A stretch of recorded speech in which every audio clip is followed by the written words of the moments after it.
Hey! Live! Straight away, look at that. And the lighting's good. The lighting's pretty good. Straight away. Look at that, huh? A little bit. I'm live. I'm still alive. I am still alive. Staying alive. Staying alive. You're watching No Pictures of Murder podcast by Mr. Tapscott. I'm Mr. Tapscott, and I probably should have had a plan. Very loose, rough plan as to what I was actually going to say. Split second, I became live. I'm live. I'm still alive.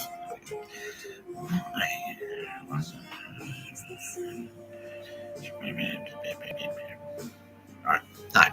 You're watching No Pictures of Murder podcast by Mr. Tapscott. I'm Mr. Tapscott. Oh man, what a fucking huge episode we've got today. Massive. Fucking massive episode today. It's a fucking monster. It's a monster.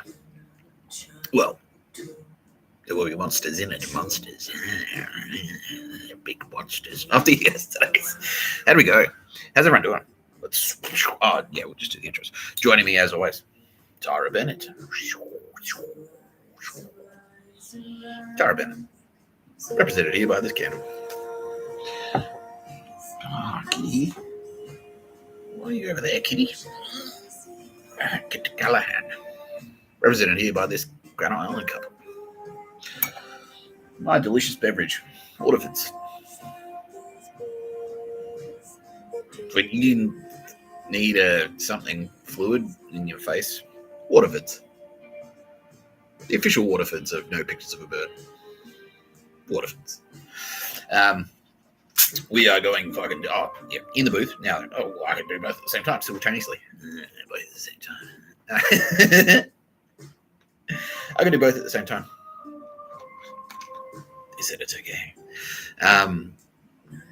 Today's episode is what a coincidence. What are the odds? In the booth, my producer, Sylvia Jeffreys.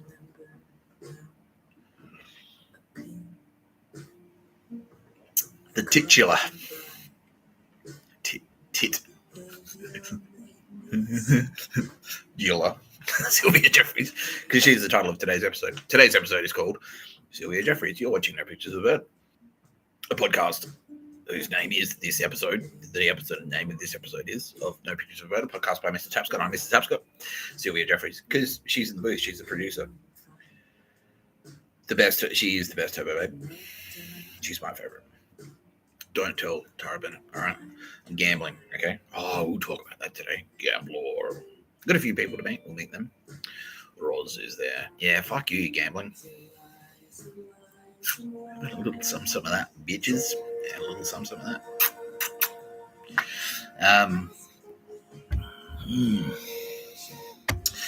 Yeah, so me and Sylvia, we're going to go do a fucking another universe. Sorry, babe. Me and Sylvia. We're at it together. Oh, I should. I'll bring in my representation of you, Sylvia. This is my idol. They said, didn't the Bible say something about don't do idols? Fuck that. Who gives this shit? Fuck them. Sylvia Jeffreys joining me today. Sylvia Jeffreys. When you need to smell good most of the time. Sylvia Jeffreys. My favorite Turbo Babe. The best Turbo Babe. She is the best one. Roz. Objectively. Who is the best one? Say it straight away. Yep, Sylvia. She's the best one. He's a little bit biased though. But that's okay. You're allowed to be, brah. You're in the booth with her. Roz is in the booth. And Roz, straight away, he's like, I can't fucking believe that episode yesterday, bro. I can't believe that piece of shit. Do you know him? Do you know that guy personally? He's like, nah, but like, what a fucking... Yeah, so it's like, look, I guess we've established that in media and stuff, in Australia at least, and probably, around the world, it's a worldwide problem. The honor system just doesn't work. It's like, just do whatever.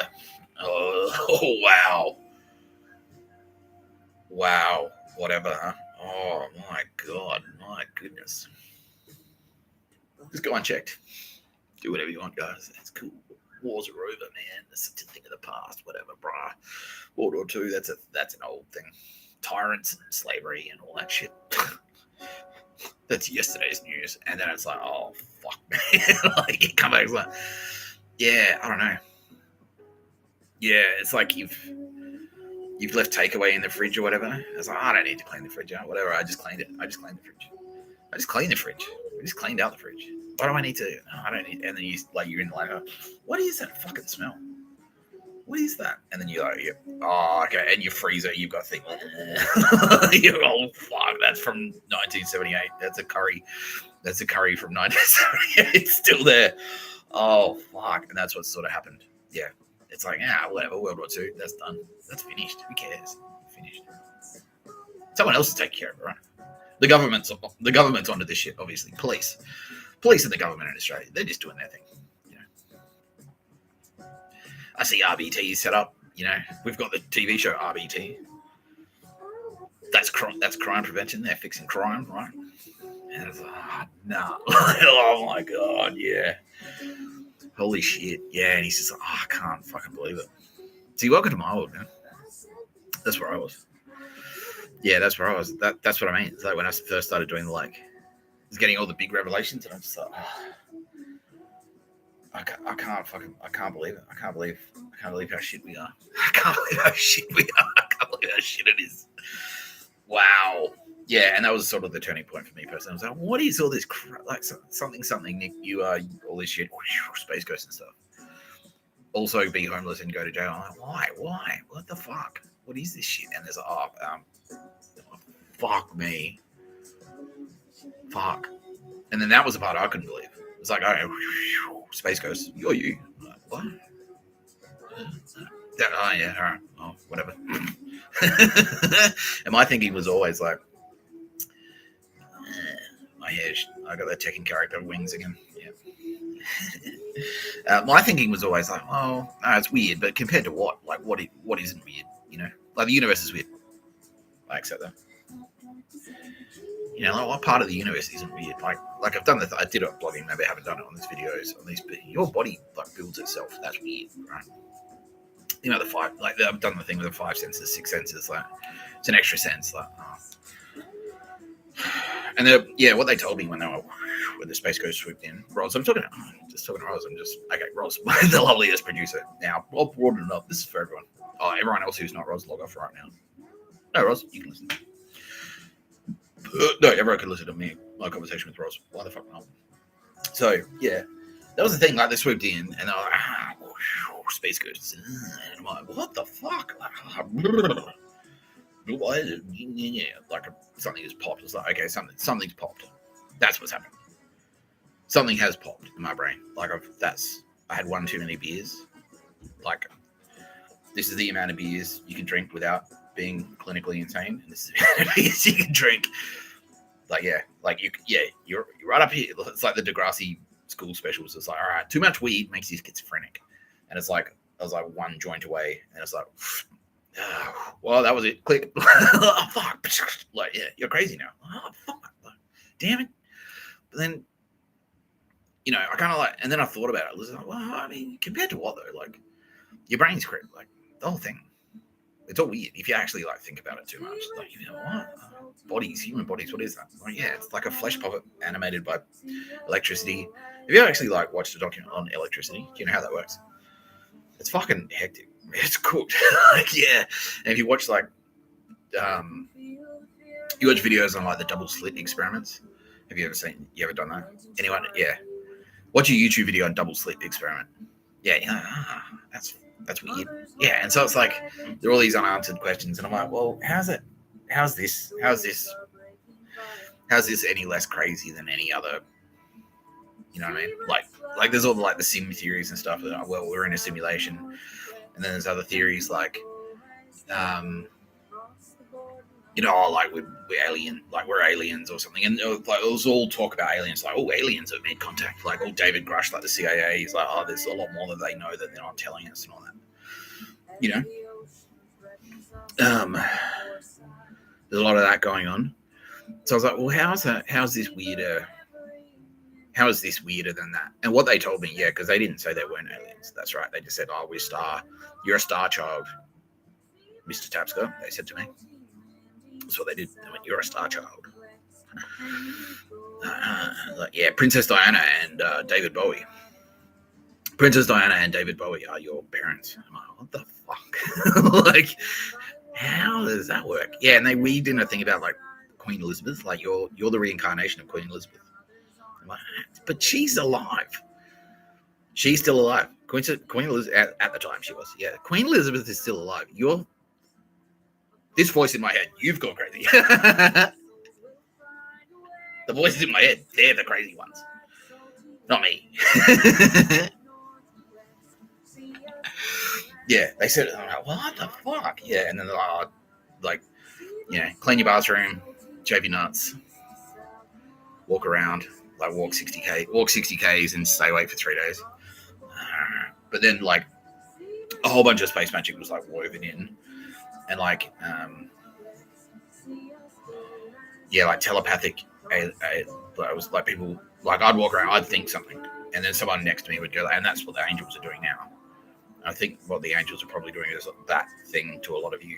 Yeah, so that's what's happening out there. Yeah, so that's it. That's what they were doing to me.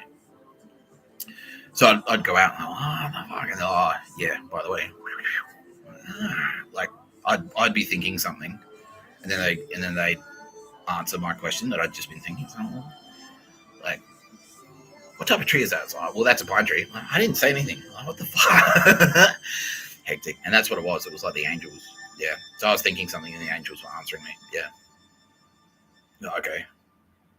But yeah, then thinking about it, it's like, how's that weirder than... But yeah, like... Okay, so eyesight's pretty weird when you think about it. Sound is pretty weird when you think about it. Taste, like...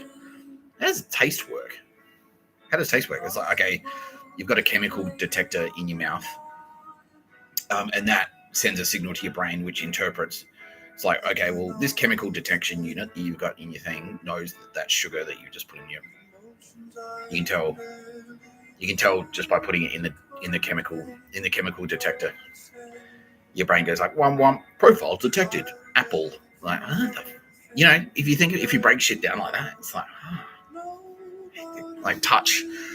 Like, it's like, you can detect heat, you can detect pressure, you can detect like tactile, like whether it's smooth, whether it's rough, whether it's like fucking hot, cold, like, and it's like a layer across your body. Like, like if you imagine if like Tesla released a car, it's like, the latest like chemical detector paint. I'm like, what the fuck? Like, yeah, we've invented a painted the car with it, right? And then when you sit in the car on the dashboard, like it'll have a detector.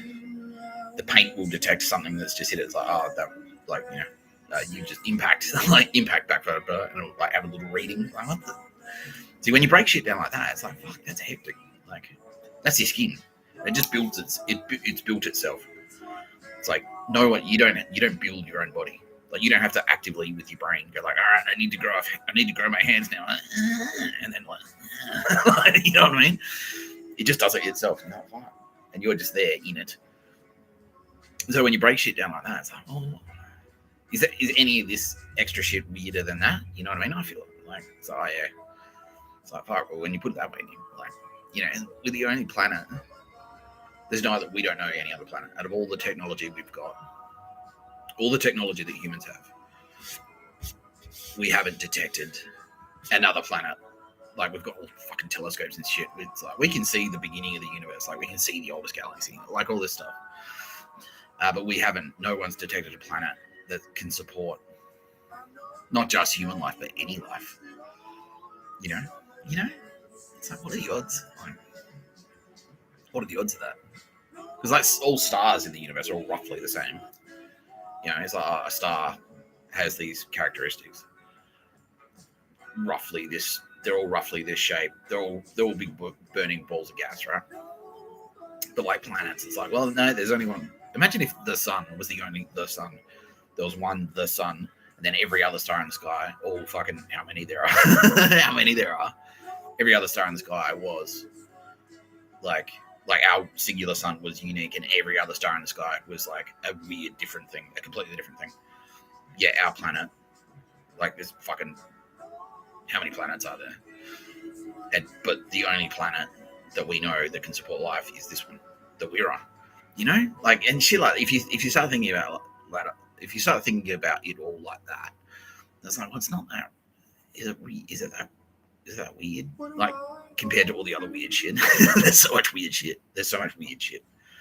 The worm that look like, it's like a worm, and the way it reproduces is it sticks its ass. It finds like a surface, like a wall or something. Like, they do it in petri dishes. It's like a tiny microscopic worm, and it will stick its ass against the edge, and then just go and rip itself in half, and then those two, and then that's how it reproduces. It's just like boom, and then like its tail end grows a head, and its head end grows a tail, and now it's just two worms, and that's it. And they reckon that, like, because of that, the original worm is probably like, there's somewhere out there's a worm that's been splitting itself in half, and that original that's done it so many times, there's one worm out there that's like millions of years old. Riddle me that. You know what I mean? So, like, it's not that. When you think about it,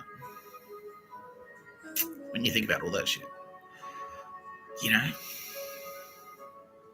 is this theory of existence, like, is it any weirder than any other theory? Not really. No, it's not really. You know. And then I thought about it a bit more, and it's like, well, this is way better, because it's like it puts humans at the top. Like, it's like, well, cool, we are special. You know what I mean? Because how shit would it be if it was like, nah, you're not special. You're just like in an alien laboratory. Like, all humans are just like, it's in a simulation. It's like a video game that some fucking cunt, some cunt videos, Silicon Valley of the alien world invented, and that's all we are. Then they don't give a shit about us, and they don't care. Like, nothing matters. Oh, fuck that, man. This is way better. Yeah, this is way better. You know, or like we're part of like there are alien species out there that are just like, we're just nothing to them. We're just like fucking cockroaches, and they're like the real top. They're the real top layer. You know, that's the superior species, and we're just like, to them we're just roaches. But no, this is way cooler. This is way cooler. You know, it's way cooler. It's like, all right, see, this one I'm on board. Yeah, I'm on board for this one. You know.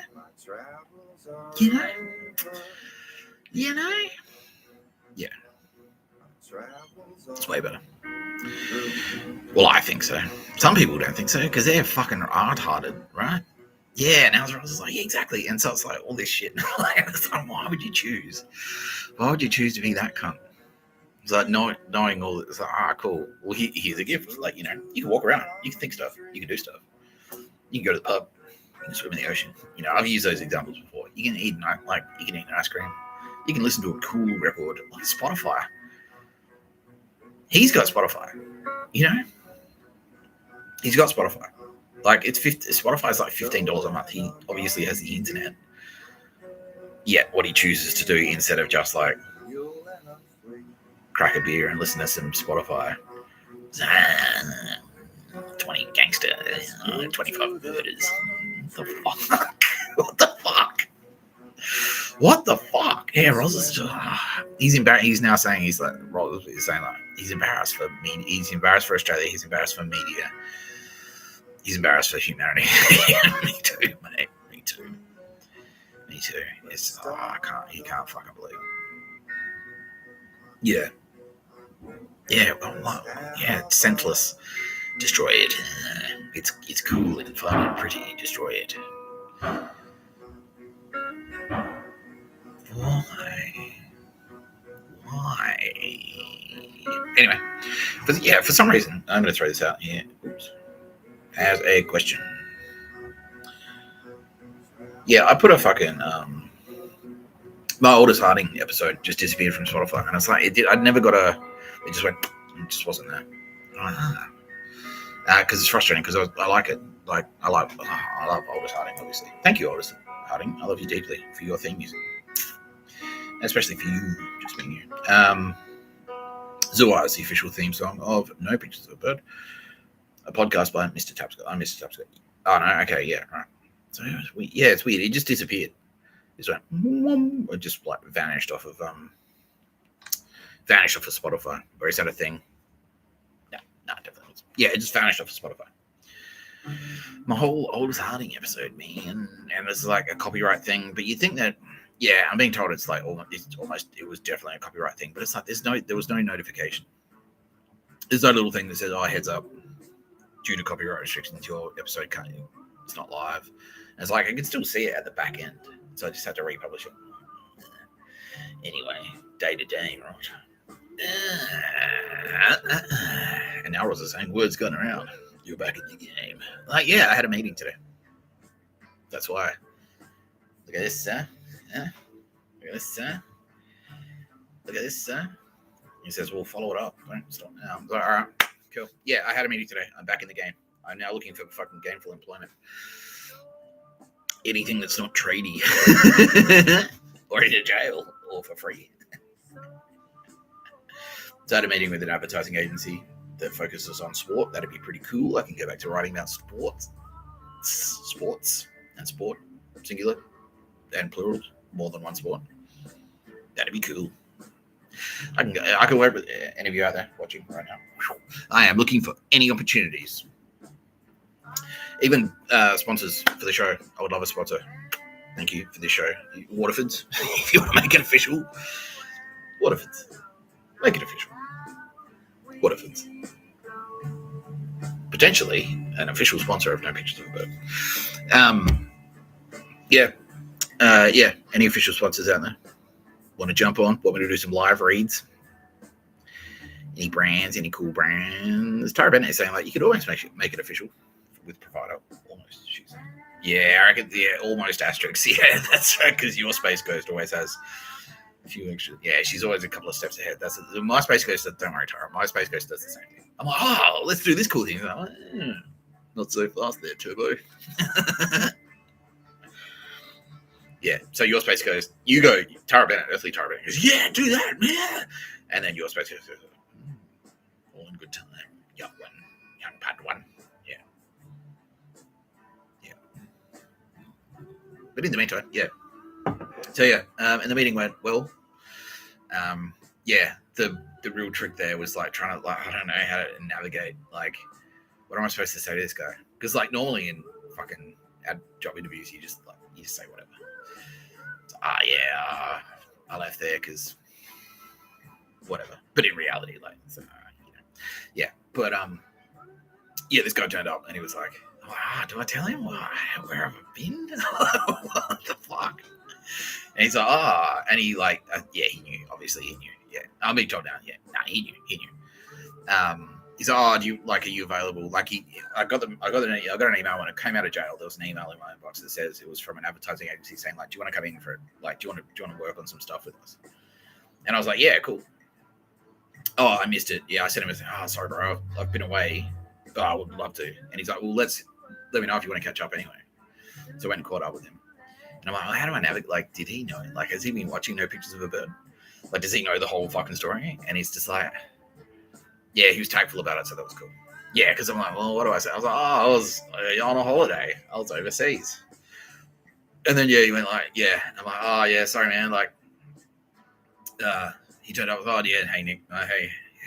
He's like, what have you been up to? And I'm like, fuck. And so I went away. He's like, yeah, weren't you in security? And he gave me a little wink. He's like, nah, don't worry, I'm cool. And he's like, yeah, weren't you in security? And I'm like, yeah, all right, yeah, no, fine. Yeah, I've been in jail, dude. I was undercover for the AFP. Like, watch the podcast, basically. It's like I did a whole podcast about it. It's like telling the story of me in the AFP, the gay AFP. I did pitch that to the AFP. So, you've heard of gay TMs? ANZ, the gay TM. AFP, bear with me. Mardi Gras, Progressive, Bill Burr, gay FP. And they're like, he's still under arrest. Fuck. Fuck. I was hoping they'd go, yeah, you've turned this brand around. You're free to leave, sir.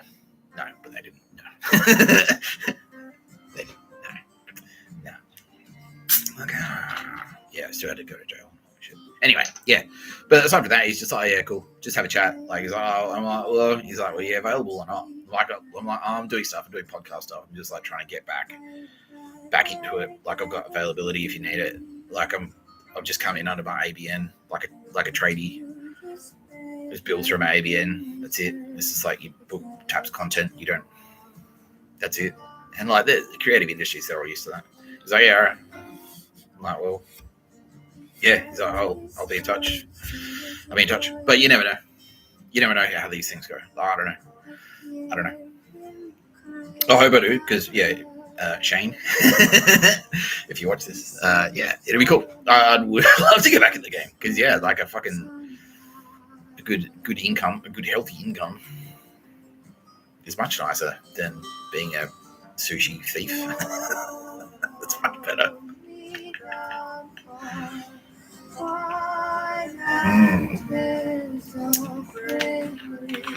Yeah. So Sylvia Jeffreys, any strings out there you can pull at your end? Highly appreciate it. Yeah. Any legitimate offers from Channel 9? My inbox is open. I should do all that shit. Hey, I should get like an actual like earthly talent manager. I want to set up like live shows as well. I think we're okay. I'm being cleared. It's like, yeah, I'm clear to proceed with like live shows. I could do like a No Pictures of a Bird live.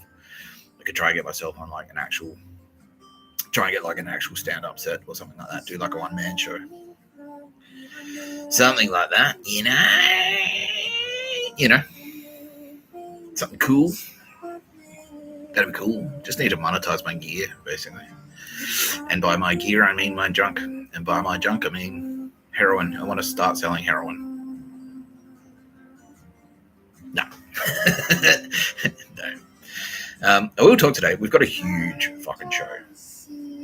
We've got a massive show. We've got a fucking massive show. So yesterday I pummeled Douchard, who I've been wanting to fucking pummel for so long. Oh, man, that felt good. Yeah, God, I just wanted to. That cunt, he could. Yeah, like I said, it's like it's the combination of everything. It's like every fucking. It's like media prick, Melbourne prick, Arnie Meredith associate prick.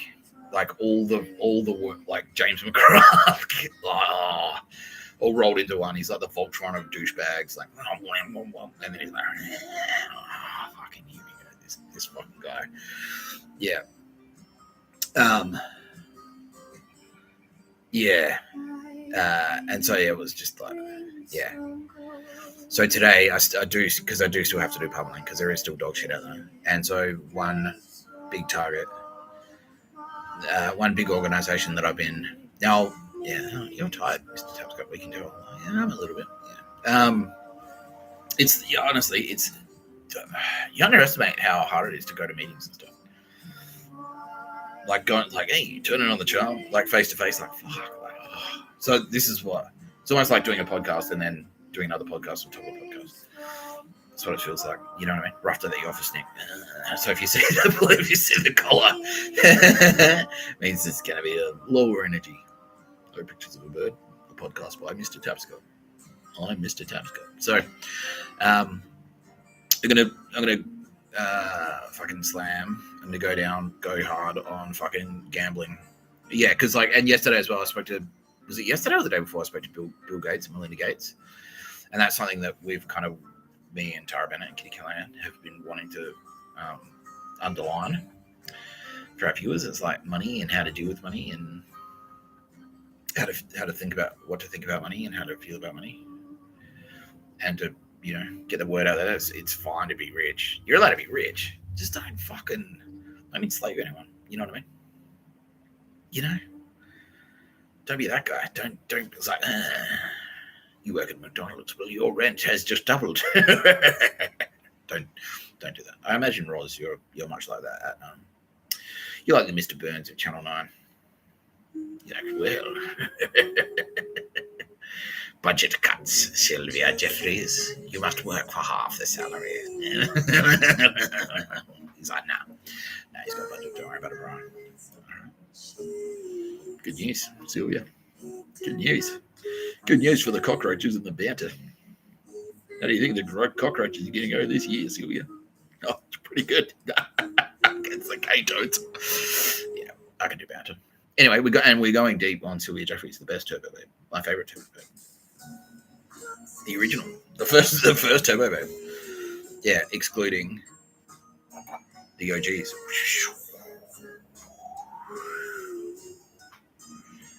The first Turbo Babe, who was like, who's that down there? Who's down there? Oh wow.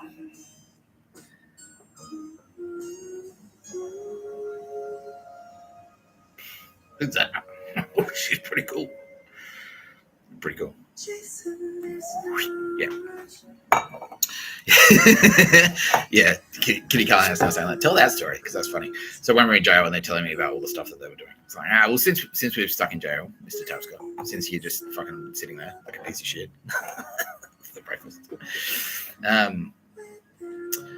we'll just start like telling you about all the cool shit that we've done, and it's like Sylvia's like, well, I've done this, I've done music, I've done star signs, I've done raves, I've done weather, I've done the moon. Am I? Yeah, Kitty. Sylvia's done all the good. What have you done? What have you done? She's like, fuck you. Wow, Sylvia seems to have all the big ones. She's got all like, and that's not actually an accident, by the way. No, because Kitty, yeah, she's like, but it's reflective of her personality, of everyone's personality, because that's Sylvia. That is Sylvia. Sylvia is like, and more about that later. But that's her thing. That's Sylvia's thing. She loves it. She loves the high profile. She loves the limelight. That's Sylvia. That's her personality. Whereas like Tara Bennett is a bit more like, yeah. Oh, by the way, fun fact. Yeah, we'll reveal that later. I'll cue it up now though.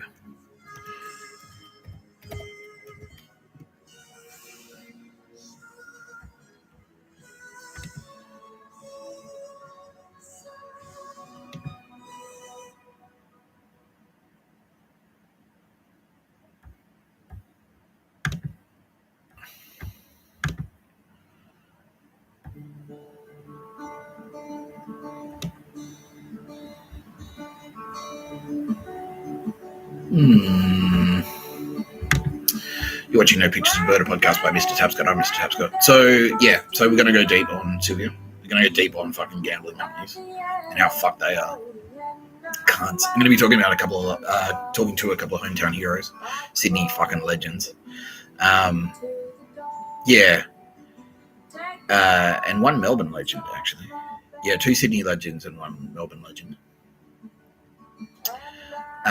And what else? There's more, isn't there? That should be heaps. That's heaps. We've already gone for half an hour. So, and Roz is like, well, Mr. Tapscott, maybe you could just answer if you just want to do some questions. Yeah, because that's easy content, right? Yeah, it is. Yeah.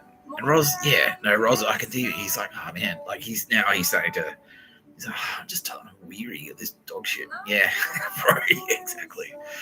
So, like, don't worry. I think, at least for me, my fucking personal enemies are, I'm being told like, Nick, that's the last of the people who are like trying to kill you specifically.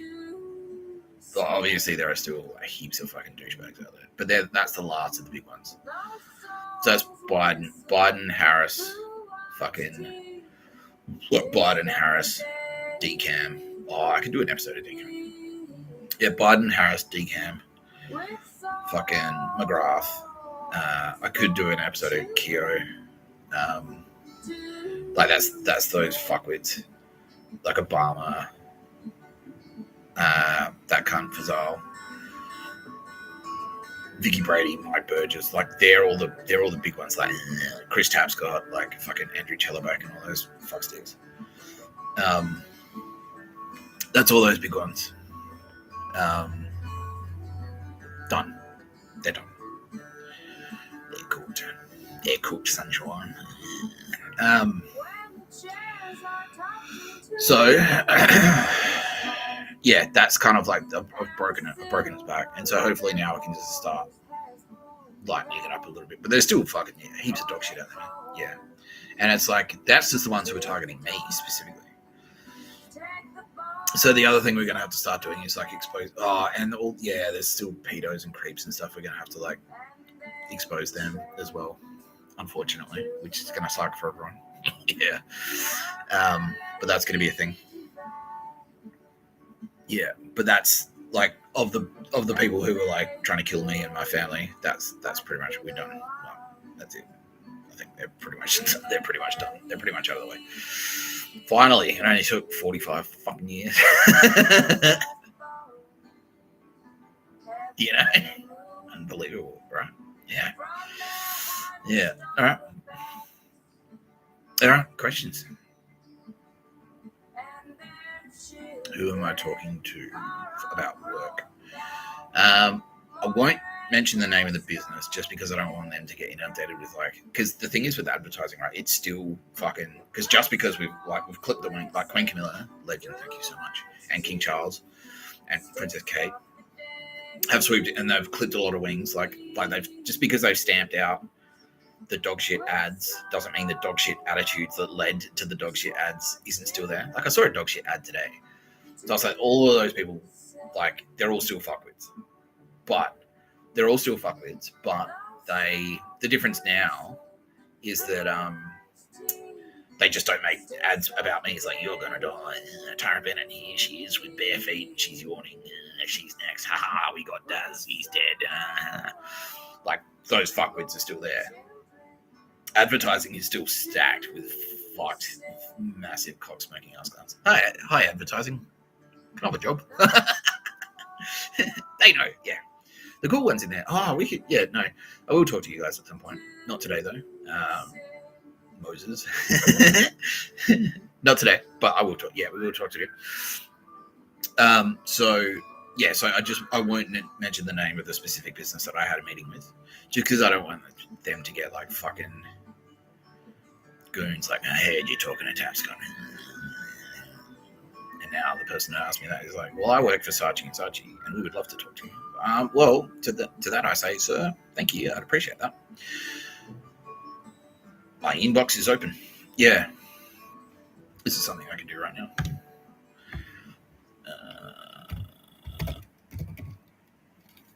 Here is my website.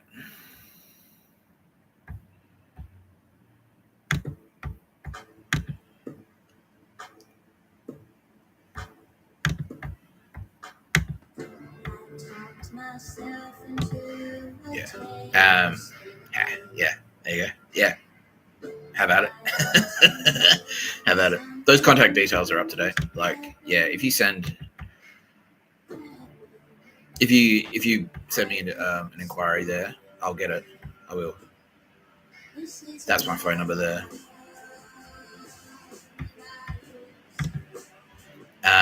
Some people are now saying, "Oh, we've been trying to contact you and we can't get through." Yeah. Okay. Yeah, I've got an answer. Moss Adder now saying we've been screening you, Mr. Tapscott, but what we're going to start doing is letting a few through. So, yeah, it's not. Yeah, so that's what's going to happen now. So, yeah.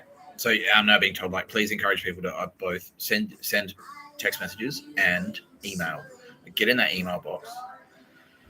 Yeah, if you email me through that contact thing, or tapscottnick8@gmail.com, or I'll put the email address back up there. It's tapscontent@proton.me because I had to stop using Proton for a while because it was dog shit, and then we fixed it, and now they're cool. They're back now. But yeah, shoot me an email. Yeah, Nick Tapscott8 or tapscottnick8 that's 8 number 8 @gmail.com. Use the little contact box. Chuck an email in there, and if it's not abusive, I should get it. That agency messaged me. That was cool. I got an email from them. That was good. And book a time. Yeah, we'll have a chat. And yeah, I did speak to someone from. I remember I got a question from someone from Saatchi & Saatchi. before, and it was like, I don't know, it was like, yeah, I found out later that he was actually like an advertising douchebag, and he was butthurt, and he was like, because some people, and I'm not saying you're doing this, but this is the type of shit that I have to be aware of. Some people want me to come into the office just so they can go like, all right, write something in, smart guy. That shit, your shit, you're fired. You know what I mean? And that's what this guy was doing. It turns out, yeah, we caught him on a listening device, going like he's like, oh, I like the cut of your jib. How would you like to come in for a chat? And I'm like, yeah, all right. And I told him, you might remember the episode. And I told him, it's like, all right, under these circumstances, I can't get fired. So if I come in and your plan is to fire me, nah, can't do that. And I only deal with one person. So I just speak to one. And because that's the other thing, that's how they like to torpedo you. I have to weave the anti-Nazi message. Yeah, that's how they like to torpedo you. Because they'll bring you in and they'll either they'll just start, they'll outmanage you. Yeah. It's like, I'll bring you in and then like, I'll just like, your work's shit. Yeah. And they're like, they just won't approve your work. You won't be able to get anything live. And then they'll fire you. This is what happened at Airtasker. It's exactly what happened at Airtasker. Yeah, I went in. They're like, oh, yeah, we heard you're a genius. Yeah, come on in, work with us. And then you get there, and then the executive's like, they don't give you anything to do. And then they go, well, you didn't do anything. Or they give you briefs that are just shit. They give you feedback like really just dog shit, subjective feedback. It's like, I don't like the vibe, bro. And then you're fired, you know. Yeah, and fuck you, cunt. Like Pat Koo, eat, suck my dick. We're catching up. I will catch up with you, prick. I will catch up with you. Yeah, and Pat Koo. So yeah, and this is what I mean. Like, and then like fucking. So this cunt, like, yes, that's what you're doing Airtasker bashing. This is the cunt that fired me the same week my mum died. I'm not joking. I'm not fucking joking. So this is the type of shit. This is the type of dog shit that I swear about. So I have to screen for offers like this. It's like, yeah, come and work for us. And then you get in there. And it's like, yeah, you can take bereavement leave for your mother passing away. And then the week are you sure? Or are you gonna fire me? Are you gonna fire me when I'm away? No, it's bereavement leave. What kind of monster would I be? And then you go away. Literally the day I got flew back from bereavement leave. It's like, oh yeah, step into the office. No, it's not working out. Goodbye. And he'd done that specifically. They called me. They gave me that job pretty much just so they could have me come into the office. Go like, all right, write something in it. It's not that good. You're fired, you know, and then fire me. Yeah, so it's dog shit like that I need to worry about. So I'm like, all right, like I'll come. All right, fine. And that's what that dude. That's exactly what that cunt was doing. Yeah, it's exactly what that cunt was doing. It's like, I really like your work. Maybe you'd like to come and hang out with us. And what his plan was, and we caught this on listening to us. What his plan was to get me to come in, give me shitty briefs, or give me briefs that like weren't very good, or like I'll just work with you on this one, shoot down all your ideas, and then go, oh, here's shit. Or get you in, like make you do heaps of like, oh, you got to work. You have to work with all these different people. And at any point, they're like, well, cultural fit. We need to know that you're going to fit in. And then they partner you up with some fuckstick who's just going to go, well, I don't like, you said what? You mispronounced the word like thespian or some shit. You know what I mean? You said Tahitian, not Tahitian. I thought you were a writer. You can't even spell esophagus. You're fired. You know what I mean? Come to the work party. Oh, he was awkward. Like, that's happened like so many fucking times. And so I'm like, nah, like, fuck off. Yeah, and because I instinctively knew, I was like, I'll screen you. I was like, all right, well, how about this? All right, you can't, I'll come work for you, fine. You can't fire me for 12 months. I'll sign a contract that says no matter what happens, you have to keep paying me for 12 months. I keep the work email address. I didn't say that, but I was like, yeah, you can't fire me for 12 months. It's a 12-month booking. And I only talk to one person in the office. That's it. I speak to the ECD. I don't speak to anyone else. That's it. And he's like, and he got all butthurt. And then we called him on listening to us. I was like, damn it. Yeah. I wanted to come in and then we could wreck him. Like that type of shit. So, Sachi. person, employee. Serious offers considered if you do have a legitimate offer, but don't forget if that is indeed your plan. So like, let's get him in so we can torpedo him. Then no, we'll know. We've got, yeah, we know. We'll know. Thank you. So, yeah, advertising. Yeah, so I'm speaking to someone like they've been cleared. They've been cleared. Basically, it's like they're trusted with a capital T. I'm not going to say who they are because I don't want them to get inundated. They're not like a big network. But yeah, they've been screened. They've been pre-screened by Mossad, basically, an AFP. Yeah, they've been pre-screened by AFP and Mossad to be cool, and they are cool. And so yeah, so that's and so it's not just like it's not just the agency that I have to worry about. It's like the clients, because the clients can easily just fuck. It's like, oh, if Nick Tapsco's working on it, did Nick Telstra buy this? I've worked on Telstra ad agencies, and when Telstra found out that I was working on their briefs, they're like, oh, I'm not approving that. Yeah, dog shit. Yeah, so that's that. Yeah, so I'm speaking to an agency. They do work. I'm like, cool. I just want to come and get a day rate. It's like I'll work on stuff. I don't want to be there until midnight, 6 nights a week.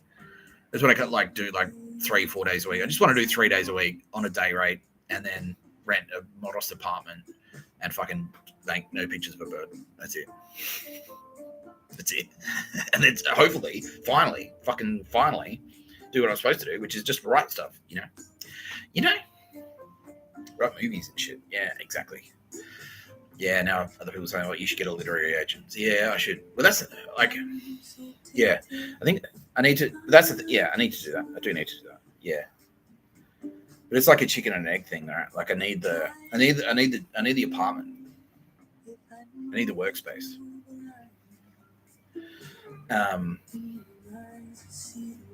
Yeah, because it's awkward. It's hard to get work, and that's the thing. Like a lot of agencies are going to say oh, where's your portfolio? And I was like, a Squarespace fucked me over and ripped it down. After I worked in it for 70 hours a week, and now it's gone. And that was my life's work.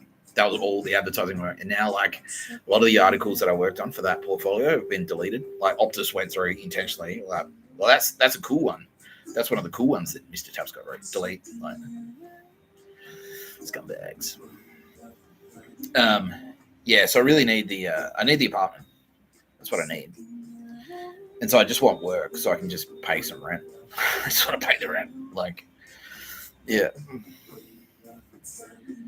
And then from there I can start to write. I need a workspace. I do. I need a workspace. I need a safe and secure workspace. I need almost like a studio. I need a desk that's set up permanently. And then that's the best way to work for me. Yeah. Does that answer your question, Adam? Yeah. Okay. Well, my phone number's on the internet. Give me a call or send me an email. Thanks. Next caller.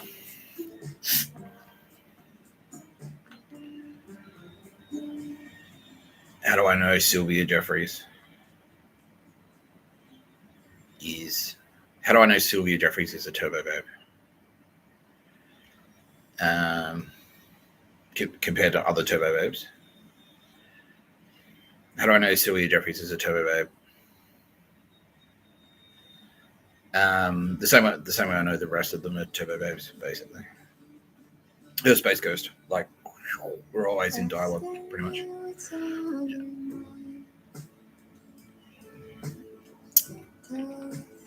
How does Sylvia know she's a turbo babe? I told her, and also she knows it. She's got space powers. Yeah, so around the same time. So I kind of broke the news to her via Space Magic. I went zoomed in on her and went, hey, Sylvia. So what? Hello. Did you know you're you? And then, yeah, her Space Ghost got in there and went it's true. And then here she is. Yeah.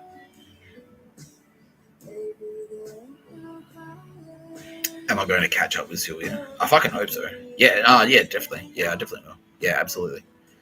Yeah. Yeah, all the turbo, Mr. I really want to. Like I haven't. Yeah, I need to fucking I haven't seen any Turbo Babes. Like I miss them all so much. Like Earth on Earth. Like Space Magic is cool, but it's not the same. It's not the same as just having a fucking beer with them, you know. Just when I go to the pub. That's it. I miss my bar. Like that was the thing. Like I used to hang out with Anna Babana, aka Thor. Like that was my.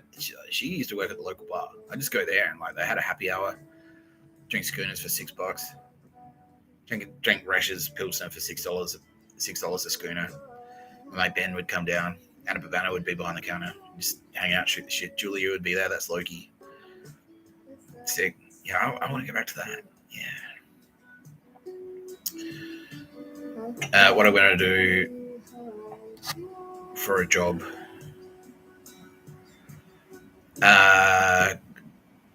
Copywriting, content, web content, anything.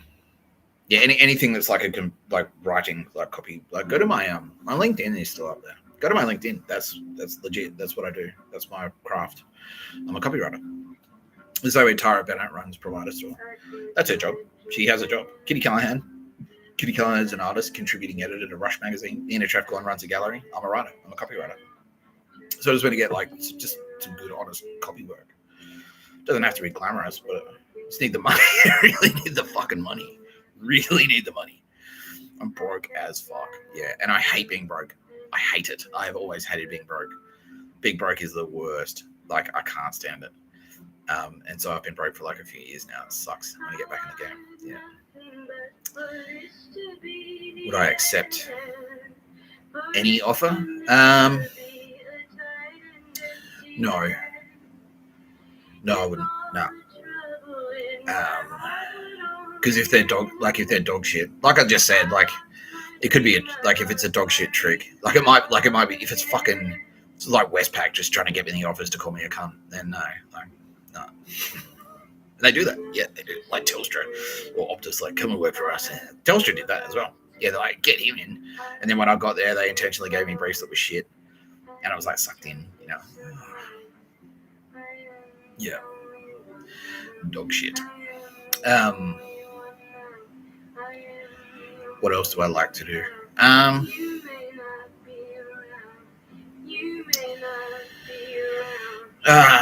Ride my bike around the park. I like going to the beach. I like swimming in the ocean. I like music. I like gigs. I haven't been to a gig in ages. I want to go to a dance party. I haven't been to a techno party in ages. I want to go to Club 77. I want to go to a restaurant. I love eating. I love drinking. I haven't been to the movies in ages. I usually like that. Yeah. Yeah. I just like thinking. Like I like thinking. Yeah. That's why I walk around a lot. That's why I've always got headphones in, because it helps me think. Like if I listen to stuff, it helps me think. So one of my favorite things to do is just like one of my favorite thing to do when I pre-jail guy was like if I had a Saturday, I'd get like lightly stoned. Like if I had a vape pen, like a vaporizer for weed, I'd hit that. And then walk from Potts Point to Oxford Street and catch the bus from Oxford Street to Bondi with headphones, like always with the headphones in. Walk from Oxford Street to Bondi. Walk from Potts Point to Oxford Street, catch the bus to Bondi, listen to music and be stoned, go for a swim in the ocean. By the time you've done that, it's been like an hour. And then, like, you're starting to sort of, like, sober up. Like, the ocean refreshes you. Go and get a schooner at RS Hill or Icebergs or whatever, or 2 or 3. And then catch the bus home. And then take a nap and then look for a gig to go to that night. That was perfect. And then that's where I sort of bump into Asher, a.k.a. Prometheus. Like, I'd go to her bar, or I'd go to another bar, or Anna Babana, or Julia. Yeah, go and see any of them. Yeah, so that's what I love to do. And that's the thing, like, when I was doing that, that was after the you're you. But I just want to get back to that. That was cool. Yeah.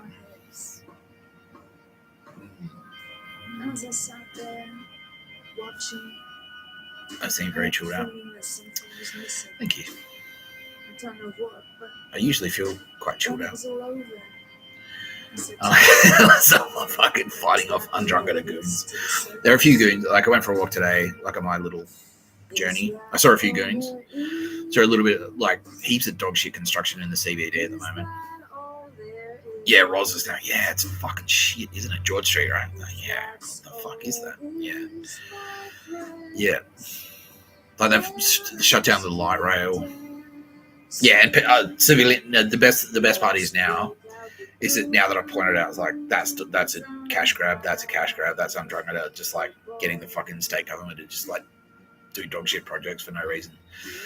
The best part is like civilians are now. It's mostly civilians. It's mostly civilians on the street. Every now and again, I'll see an undrunken douchebag. But now civilians are like, and checking the watch, like, hurry up and clean up this dog shit, Mr. Tapscott. I'm like, yes, that's what I want. That is what I want. Yeah. Who else would I work for? Can you be more specific? Like, what agencies would I work for? It'd have to be case by case, I guess. Yeah. I do have a few friendlies. Yeah, I don't know. That's why I set up the business. That's why I set up my I've switched over from just being Nick Tapscott to Taps Content, the consultant, because now I can be a bit more choosy with my. It's like no, I'm a business, and you come to me, and then I can kind of like accept or reject like jobs on a client by client basis. But yeah, it can't hurt to email me. Just shoot me an email, and then if your intentions are pure, I'll know. Yeah, because Kitty Callahan will be like, Mr. Tapscott, they are cool. Or Tara Bennett will go, Mr. Tapscott, they're cool. These are cool. Talk to these guys. They're cool. Yeah. Cool. Yeah. Yeah. Woo! What movie do I want to write?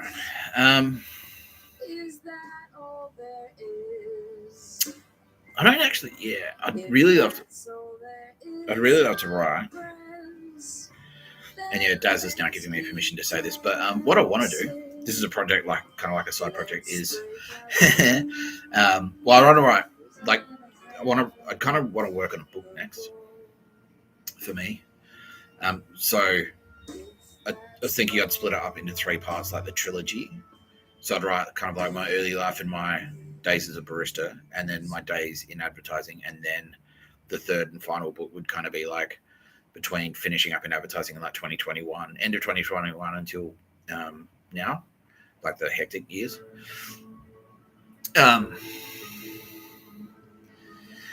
Another thing I'd love to do is like go through Cooksucks, and he's spiritually giving me permission to do this. Go through Cooksucks fucking Tumblr and give it a very light edit and publish it. Like copy and paste all the Cooksuck off Tumblr, all of Cooksuck's pieces off Tumblr, and then publish it in a book. And then give 90% or 95% of the fucking, and that's the number that me and Daz have agreed on, because I can talk to, I'm talking to Daz. I can talk to Daz. He's like, yes, sick, yeah. Give 90%, 95%. He wants to start a foundation called Guns for Creatives. And so like 95% of the profits, like I'd take 5% for myself, and then 95% of any profits would go to like Guns for Creative. And it's like, yeah, teaching creatives like pepper spray and shit, like, you know, so no one can, like, if you're cool and someone tries to murder you, like you can like, no, fuck you, bang. Yeah. So that's something I'd love to do. Yeah. And that would be a cool little side project. What else? Yeah, I haven't got any. I was sort of toying with the idea of doing a feature film about bushrangers, like modern bushrangers, like a couple of guys that are like, fuck this. But now it's kind of like, I think it's dated a bit, because now I've been through the prison system. Like that was an idea I had when I was in Perth. like a couple of guys like decide to like, you know what's cool, like fuck this, like yeah, they get fucked around in their corporate jobs and like yeah, fuck this, like whatever happened to bushrangers? We should just be bushrangers. Why can't we just be bushrangers? Why can't bushrangers be a thing? And then they become bushrangers, like bushrangers, but modern bushrangers that ride motorbikes. But now, yeah, it's got now that I've revealed a whole bunch of shit. I don't think that'd be very appropriate. And now AFP saying like, please don't write that because that, yeah, everyone go cool crime, the cool crime of bushrangers, and it's like nah, that's what we're trying to stamp out right now. So I don't know. I think it's something. Yeah, there's always an idea. You can always come up with something. Yeah. So I've written 3 short films. I'd love to write it, and I'd love to write a feature. Yeah, that's next. Yeah. So that's what I'd like to do. Would I like to work on a TV show? I'd love to. Like as a staff writer. Yeah, I'd love to. Yep. Yeah, if I get any script doctoring or anything like that, any work like that. Yeah, I need to get an agent. I do. I might talk to. I've got a friend actually who's like a pro. I'll reach out to him. I won't do it right now on this podcast on No Pictures of the Bird, but I will do it. Yeah, but like working on script doctoring, and again, they just have, as long as that production was like trusted with a capital T. If it was like secretly dog shit, then fuck that. But yeah, like work in a writer's room, right? Yeah, that'd be sick. Yeah, I'd love to do that. Yeah, because I need to go offshore. I need to go to the US, like I really do, or the UK and work over there. That's what I need to do. Yeah. So like I just need to get my shit together a little bit, and that's why I just need an income. Like I need some money, and then I can like get an apartment, and then once I've got my apartment, I can start getting my shit together, and get my passport. Like I threw my passport away, like as part of my cover. I literally threw my passport in the trash. Yeah, at Perth Airport. And then when I got back to Sydney Airport, one of these pictures of a bird losers goes, "Can I help you?" It's like, yeah, can I have my passport back? Because I really needed ID. I needed ID so I could get like fucking Centrelink at a place. And one of these pictures of a bird, because it always comes back to pictures of a bird. One of these pictures, can we help you? Like, yeah, can you give me my passport back? It's like, what? And they're like, what? But you're locked out of Australia. I was like, I'm an Australian citizen, you fucking faggot. Like, you're retarded. Can you even strip someone of this? I don't think you can. I don't think exile is still a thing, you fucking loser. And that was their thing. That was their pictures of a bird thing. It was like, well, if you want to be an Aussie, you need to earn it by doing pictures of a bird, and then you'll be considered in Australia. And then once you're in Australia, your responsibility as an Australian is to murder Chinese people, like murder ethnic Chinese. The fuck is that? Idiots. And then, yeah, some cunt is like, I'm going to send him in. Like, some cunt is sitting, he completely missed the point. You're a fucking spastic. Yeah, and all this language, right? This is all my language. This is my people. This is Mossad language setting me up. So I was like, for my mission, my fucking job to go, my undercover mission. It's like the point is like to like bring down these cunts, and like, you missed the point because they're like, yeah, the point is you getting back into Australia, which is doing enough pictures of a bird. The undrunketed losers go, Nick Tapscott's cool. He can live in a house without permission. We'll get him a job as a fucking delivery guy or a tradie, and then he murders people with contact poison that we say, and it's just like, just murder that guy. It's like, why? God, because he's Chinese. And that was it. Like, that's the point. What? No, you fucking retard. Fucking retards. Anyway. I just had to throw that back in. Anyway. All right, we've done an hour. Cool. So, there you go. Content writes itself. Yeah, I'm open to offers. So, yeah. Anyone, shoot me an email. Like, my email should be on that website. I'll make sure that my email is on that website. Just write me an email. If it's a legitimate offer, my people will screen it, know it's legit, and it will come through. My phone number up there should be working. If it's not working right now, it will be soon. I'll have to make a tweak at the back end. That's all. Yeah. Keen for offers. Bring it on. Yeah, and sponsors. Any sponsors or live reads or any of that shit. And if you fucking losers want to be on my podcast, like Bill Burr, maybe you want me to do an ad for you. Bill Burr's gayness. gayness clinics. Dial up the gay. I don't know. So that's Nick. That was lame. Bill Burr is gay. That was lazy gay joke.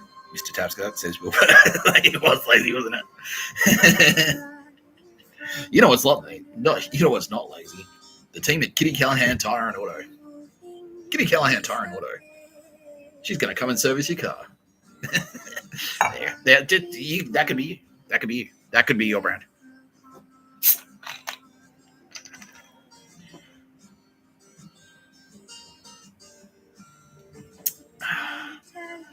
Oh. Anyway, yeah. Now I want to talk to. There's a special young lady on there.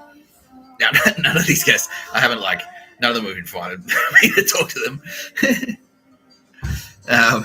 None of them invited me to talk to them. But I'm going to do it anyway, because that's how I roll. But anyway, there's a special young lady up there, and all of us, have a message for her. So that's myself, Mr. Tapscott, and also all the Turbo Babes, because they all know you. And they want you to know that you have a lot more friends. You have far more friends than you think. Gillian Tucker of Melbourne, of the Melbourne band, Scott and Charlene's wedding. You have far more friends than you think. Way more friends than you think. Because we know you, and we know you're cool. So no, I'm not going to do a live judgment, because that's not what this is. This is Nina Trapcorn going, Gillian Tucker is a fearsome warrior. Sent forth to his fearsome Gillian Tuckers. And so is Kitty Callahan, and so is Amelia Grace Crawford, and so is Sylvia Jeffreys, and so is fucking Rebecca Pistilli, and so is Lisa Dottore. Yeah, she's like, yes, she's awesome, yes. And because we know that you're kind of like, but I was associated with douche tards because you were tight in that Auntie Meredith scene. But, and so that we know that you were maybe a little bit afraid that would put you at odds with Mr. Tapscott. But no, I'm here to say, you're cool.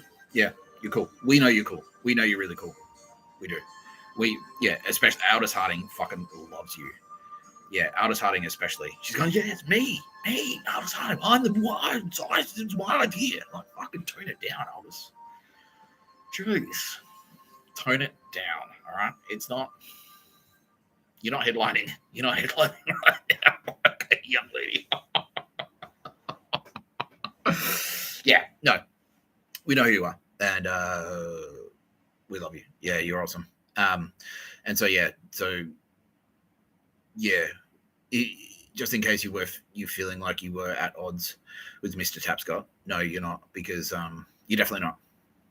Because and so now it's switch because now Nina and Edward and Kitty and Isabella loves you. Yeah. Nina and Kitty, they're all, sorry, I gave you attitude, and now it's my turn. I probably gave you heaps of attitude because you met the Punisher / Joker in Melbourne. Because and she's like, well, now I know why. Because a lot of my friends were fucked. Yeah, that scene, the Auntie Meredith scene. Yeah, all right, no, tough day at the office, Nick is.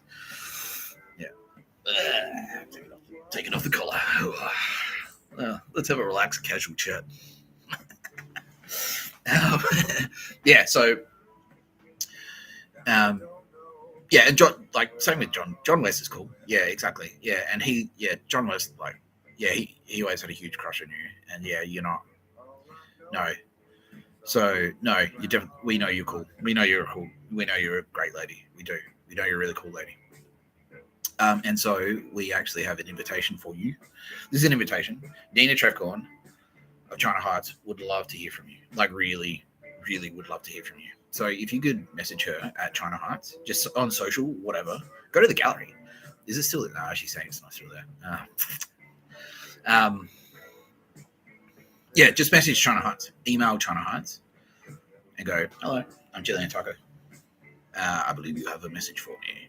And that message will be Nina Trapcorn going, you're cool. Let's hang out. Yeah. So that's it. Yeah. Everyone loves you, basically. So just in case you're like, oh, fuck. Yeah, because you were kind of like, shit, well, because you were deep in that Meredith music scene. and you're like, oh fuck, and now like the opposing side is like one, and now you're like, oh no, I'm in no man's land. But no, you're cool. You're cool. You really are. You're cool. Yeah, the Terrible Truths as well. You know those guys? Yeah, you do. Okay, that band is cool. They're cool. They can now be real. They're undercover AFP. Those guys. They're specifically to investigate Auntie Meredith and those douchebags. And they know you're cool. You're cool.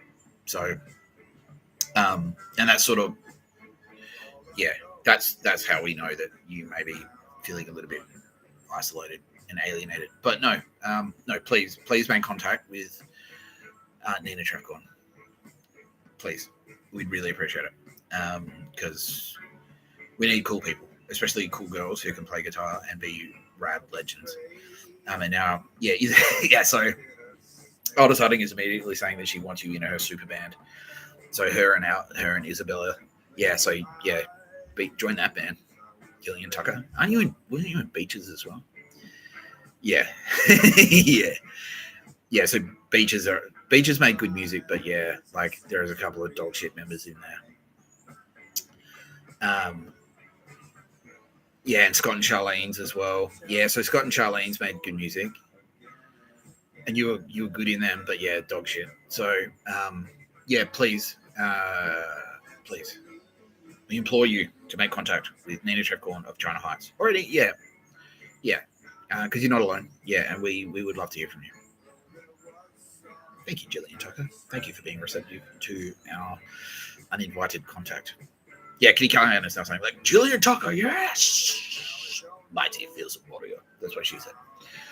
Tara Bennett is saying, get a candle. Get a candle for a provider. Worth it. Now, the other people I'm about to drop in on unannounced.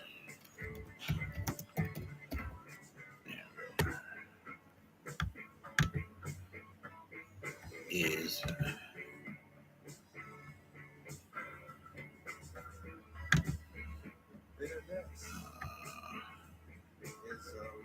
she is. Let's see if that's a big photo. That's a good one. There we go. There we go.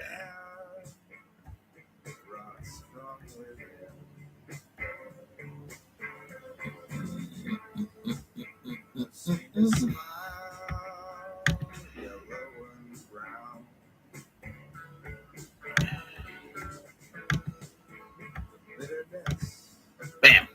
Poppy listening. How are you, Poppy? Thrilled to be on the podcast. That's great. Did anyone tip you off that you may be getting it? Yeah, cool. Okay. Kitty Callahan sort of went like, did you go? Yeah, she did. Excellent.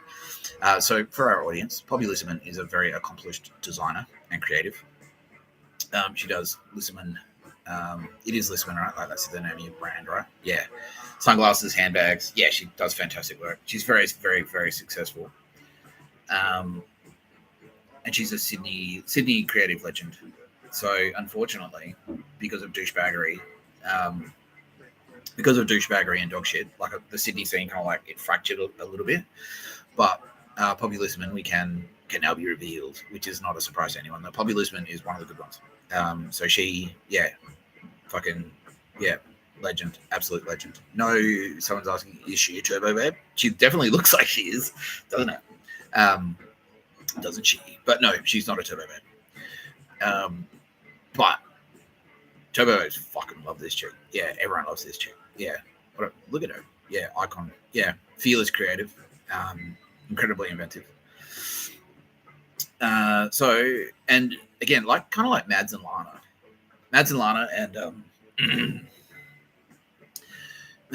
and Johnny and Brown Cardigan Boys, Johnny and Toby. Yeah, when I think of you guys, like you're the personification of Sydney to me. Like that's when I think of Sydney, I think of people like you guys and your incredible partner Harrow Kennedy as well, husband, right? Yeah, he's a legend too. Yeah. Maybe I could. Is there a photo of both of you?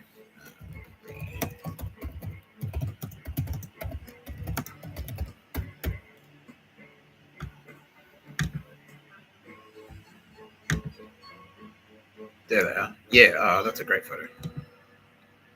Yeah, that's way better. That's way better.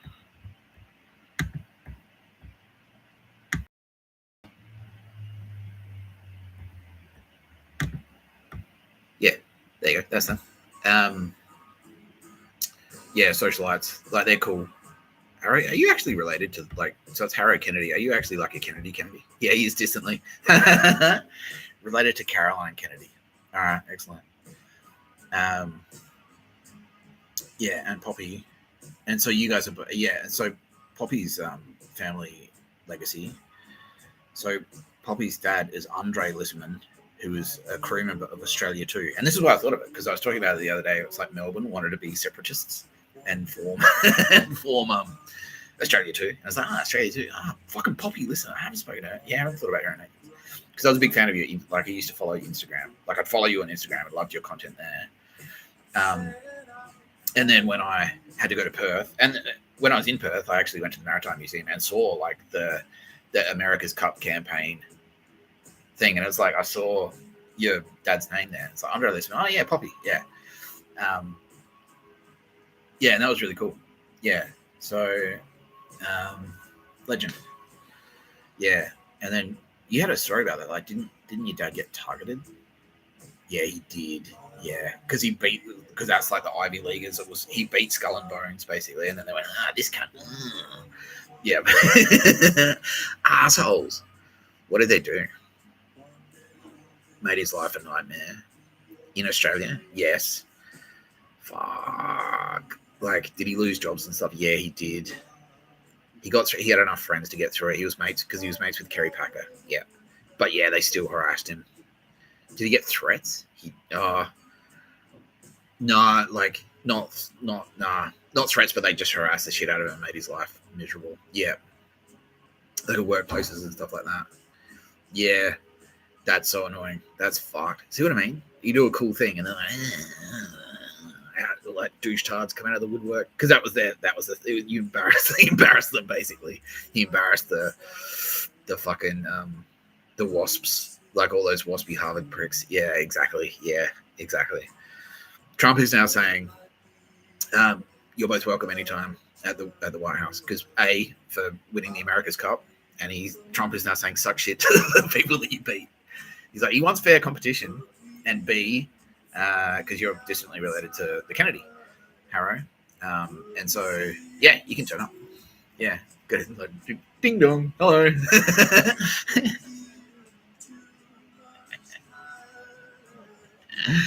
So good. Where you got? Where? Because you're from Perth, right? Yeah. And you lived in? Are you still in Japan? You are. You're still there. All right. How is it? Are you getting like? Is Naruhito like a little bit? Yakuza. Fuck that. They saw my Death Squad videos. Yeah, it was fucked up, bro. Yeah, he tried. That's legit. Yeah, and where's Shinzo? Suck shit. Ask around. See if you can find him for me in Tokyo. Where's Shinzo? What happened to him? Yeah. A deadly game of cat and mouse. A deadly game of cat and Shinzo. Yeah, that's right.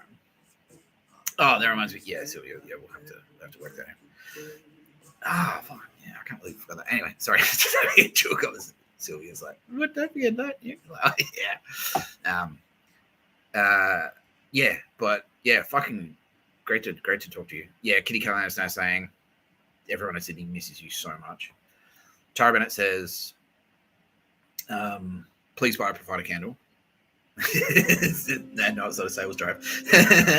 But she wants a little bit of Tara in the fucking in everyone. Yeah, she wants everyone to get a little bit of Tara. And she loves your work. Yeah. She's Googling you right now, is what she's saying. Yeah, and she's like, she's a rad bitch. Yeah, she's a legend. Yeah. Yeah. Yeah, and so Tara Bennett, that's kind of one of those things that's like, I kind of, yeah, because you're a nice blonde lady who makes cool things, and so is Poppy. So I thought, like, well, maybe Tara knows Poppy, and it turns out that you don't, but that's okay. That's all right. Yeah. Tara Bennett is definitely planning a trip to Japan, and so she might even try and catch up with you there. Aside from that, yeah, like next time you're in Sydney, yeah, please do. Please make contact with one of us, because we would love to hang out. Like, cool people, they're so important. We need them. Need the cool people, man. Yeah. All right. Thanks for stopping by. How am I, Mr. Tapska? Yeah, I'm okay. I'm just trying to find my feet. Like I need to. I really need. Yeah, I just want to get like a solid. Like this place where I'm staying right now is good, and I've got like the minimum. Like I've got my. Sorry, I'm just gonna have to do a thing with the lighting. One sec.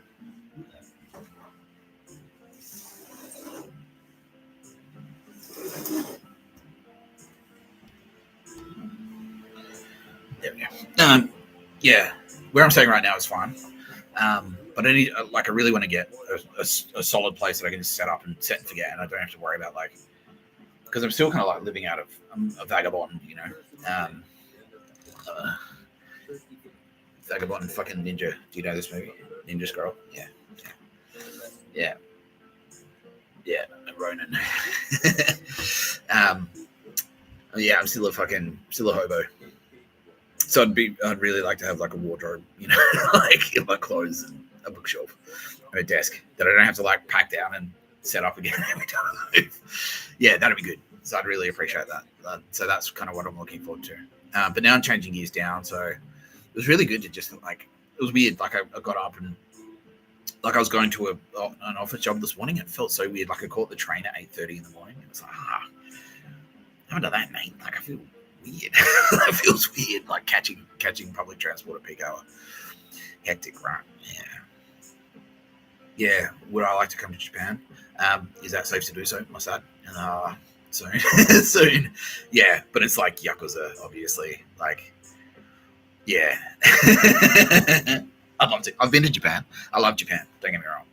But yeah, I just want to make sure that I don't want to spark any like. Just in case it turns into like Kill Bill Volume 1. Not you, Bilbo.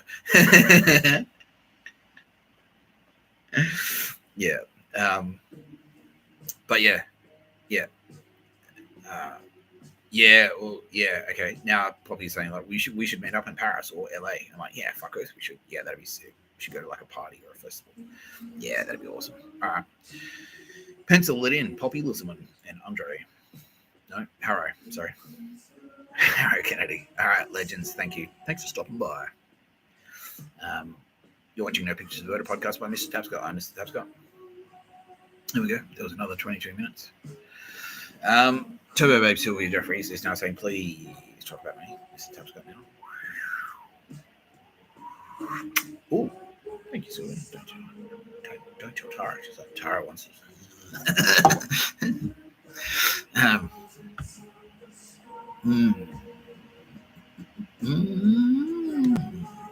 Okay.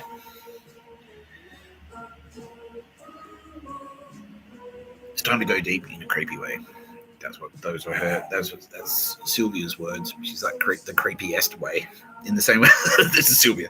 So in the same way that Rose is the loveliest, she wants me to go deep on her in the creepiest way. Definitively creepiest. So, yeah, that's.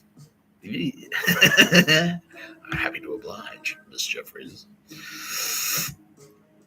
Now, again, we're playing this presentation together.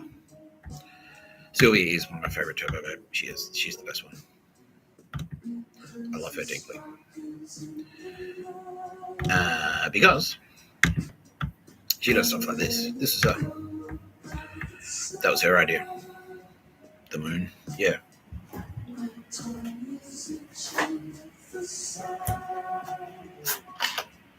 That's an SJ special.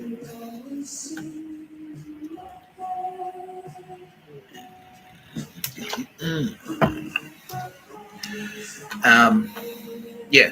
By the way, yeah. By the light of the silvery moon, Sylvia. That's not a coincidence. Yeah.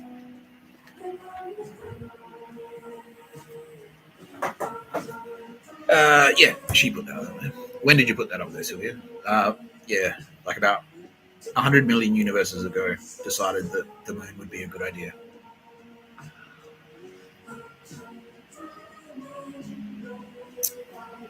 Both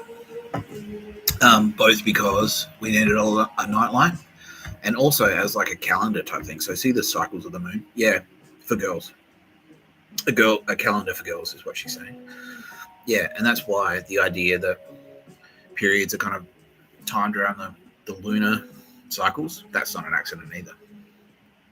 Yeah. So Sylvia, so the female period and like ovulation and like lunar cycles, they're all tied together. They are, and that's Sylvia.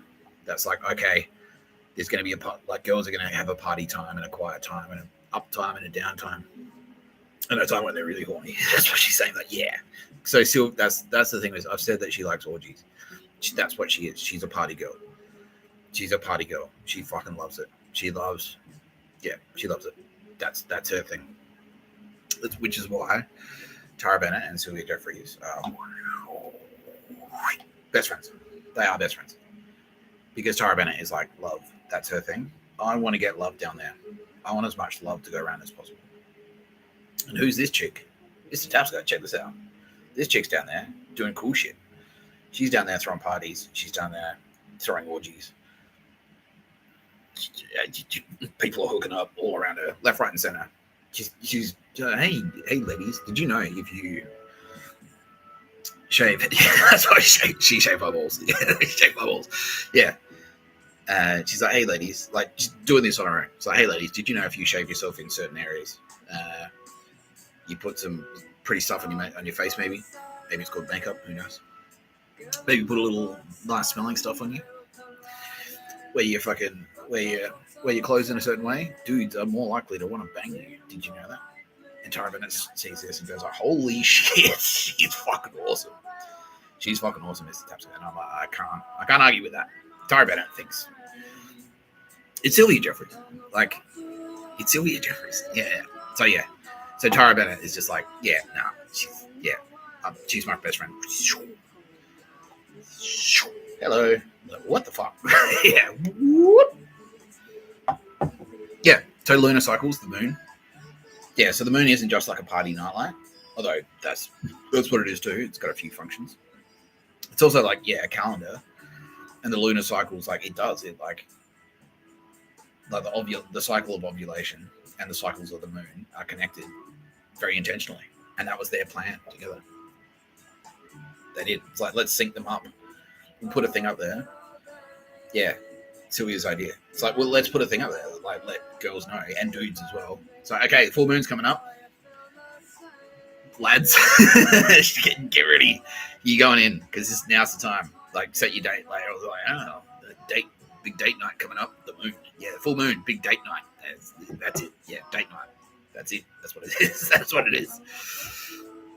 Yeah, so Sylvia's like, well, Tara, like dudes are like, when should we get in there? They're looking for advice. And Sylvia's like, well, let's just put a thing out there and then they'll know. They'll know instinctively. It's like, well, quarter moon, yeah, full moon. Let's get in there, boys. Let's get out there. Yeah. And that's also that's where the werewolf thing kind of comes from. It's like you be the most masculine. Like, it's like the werewolf myth is connected to that. Because it's like that's when the male monster like goes out to hunt. Full moon. Yeah.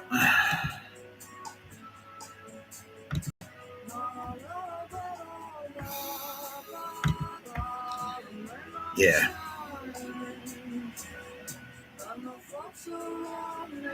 Yeah. Well, that's you there. Yeah. So, hypothetical planet Theia. This is a true story. Giant impact hypothesis. Collided with the proto-Earth around 4.5 billion years ago. This universe? Yeah, in this universe. This is what happened. Maybe remnants of Theia. Theia is hypothesized to have been about the size of Mars and likely formed something. Although some hypotheses debatably suggested it may have formed in the outer solar system and might have provided much of Earth's water. Is that true? Yeah. Okay, so this is where water came from. Yeah, that's a true story. You didn't do water though, did you? No, that's definitely water is Tara Bennett.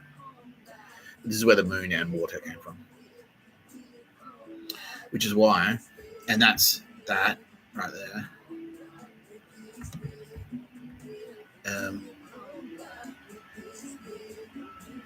Is that you, Sylvia? No. That's Tara. Thea is one of the other. That's Tara. Thea is Tara. But Selene, however, that is that's Sylvia. This is Sylvia Jeffreys.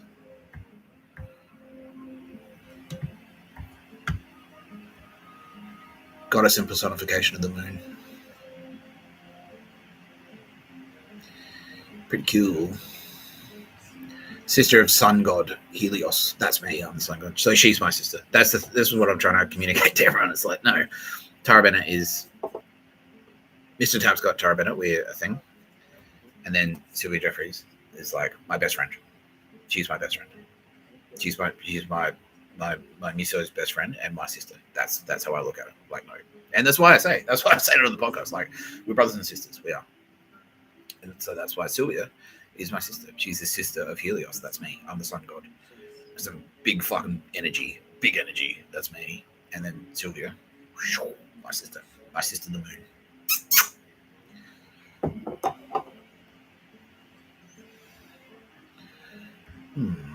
Who's the dawn goddess? Is that Tara Bennett? Yeah, Tara Bennett is Eos. She drives her moon chariot across the heavens. Several lovers are attributed to her in various myths, including Zeus, Pan. So we met Pan. That's Lisa Dottore. Yep. Her brother Helios and the mortal Endymion. In post-classical times, Selene was often identified with Artemis. Yeah. There you go. Yeah, see, they're all best friends. As much as her brother Helios was identified with Apollo. Yeah, because we're the same. Yeah, exactly. Selene and Artemis were also associated with Hecate, and all three were regarded as moon and lunar goddesses. Yeah, so the moon and lunar goddess. Yeah, so Hecate. I don't even know how to pronounce that, but that is Kitty Callahan. So that trinity there, goddess of magic, spells, the moon, the night, and crossroads. That trinity there, those three, that is. So that's Tara Bennett, Sylvia Jeffreys, and Kitty Callahan. Kitty Callahan is Hecate. Yeah. Oh, they've got a little thing now. I'll press the button and see what happens. Hecate. There you go. Yeah. Yeah. Hecate. Yeah, so Hecate is Kitty Callahan. Thank you. And then Tara Bennett is the other one of them.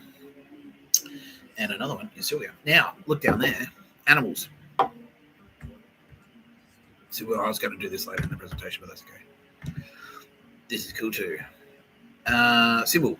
Paired torches, dogs, serpents, keys, knives, and lions. Dog. Now,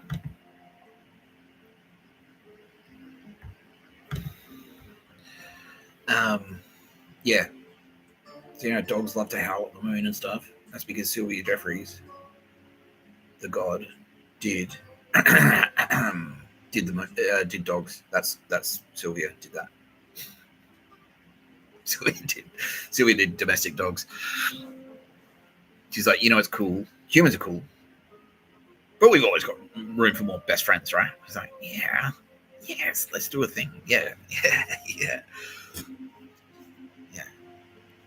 Hey Tara, you know how you've got 8 billion humans down there? It's like, yeah. What if some of the humans weren't humans? What about we added a couple more species that were friendly to humans? That sounds like a fucking cracker. What do you got in mind? Like a dog? Yes, and they're cute and stuff? Yes. I love you so much. We're best friends. That's what happened. That's what happened. So next time you're having a cute walk with a cute pupper, should we do this one? Yeah, show this one. Here's some number wang. Here's some lunar number wang. There you go. The fastest mission to the moon was 69 hours and 8 minutes. There you go. There's number wang. It's pretty cool. But that's not an accident. That's not an accident. It took 69. Yeah, and uncrewed missions, 8 hours and 35 minutes. That's Kitty Callahan and Mr. Tapscott. That's what that's a reference to. And that's why, like, the missions are called Artemis and Apollo. That's a nice little wink to your old pal, Mr. Tapscott.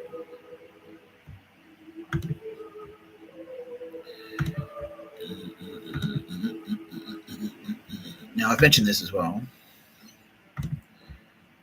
Sylvia is star signs. Like, Sylvia and Tara Bennett did star signs. This is Sylvia's star sign, the ram. What this is a reference to. So you've got the lamb, like, so lamb, because all the animals kind of like they're across, they're a certain they're associated with different like regions, right? So it's the same with the pigs and the Romans, right? So in the Bible it says like don't eat pork, but what that's actually a reference to is pigs come from Italy. Like, pigs are Italian, so pigs are synonymous with Italy. So pigs equal Romans. So Romans equal Nazis. So what that actually means is like don't hang out with Nazis. But lamb is like, and England has beef, right? So men, they're from England. And that's why beef eater is like, that's like, oh, we're fighters, we're soldiers. We eat men. Like Bill Burr, he eats men, but not in the same way that Bill Burr does it. Bill Burr does it in the way that'll get you arrested. The beef eaters do it in a perfectly legal way because they're soldiers. So that's a reference to them fighting. They fight men. They consume men. That's why they're beef eaters. Like, they consume. They're man eaters, basically. They're soldiers. So Greece. That's where, like, they eat a lot of lamb and sheep and stuff in Greece. So that's where knowledge comes from. So that's why the Lamb of God, the knowledge of God. That's what the Son of Man is, the Lamb of God. And that's me. I'm the knowledge of God. Son of Man, Lamb of God. Now, it's also kind of like, it's also a female sort of thing. So a sheep is a female. So it's also in the Bible, like, if you read the Bible where Jesus throws the moneylenders out of the temple, it says like, oh, he was in the temple and people were selling beef and sheep. And so what that means is like, people were selling fucking men and women. That's what they were doing. They were slavers. They were selling women into sex slavery. And that's where Jesus lost her. That's where Kitty Callahan lost her shit. Like, get the fuck out. Went off script. So Sylvia Jeffreys she's the ram. She's Aries. The reason she's the ram is because she's boss woman. Yeah. Yeah, she's boss woman, boss lady. Like, she's fucking ancient, basically, and not so much of the Turbo Babes. It's not like there's not really a ranking in Turbo Babes. Everyone's, all the Turbo Babes are the best of themselves, but she's boss of women, kind of on Earth. Yeah, she's not going to come around and make you like fucking. You're not going to have to wash her car or anything. But this is who fucking Tara Bennett looks to. It's like, Tara Bennett's like, I need someone. Like, I need to get the women of Earth on board. Sylvia Jeffreys, you're the expert. You're the pro. You're the pro of women. Your makeup, perfume, star signs, parties, sex, Vogue. Yeah, she is Vogue magazine. Like, anything that's in cosmopolitan, models, fashion. That's Sylvia. Anything to do with anything like that is Sylvia Jeffreys. That's Sylvia. And that's why she's the ram. That's why her star sign is the ram. Because she's like the senior female. Yeah. So that's who Tara's like. Sylvia, got any, like, we need ladies to hook up down there. I want love. I want families. I want babes. I want people getting laid. I want people hooking up. What do you reckon? She's like, oh, how about raves? It's like, oh yes, heaps of people get laid at raves. Like, yeah, let's do that. Bang. Like, yeah. That's Sylvia. That's why she's Aries the ram. Yeah.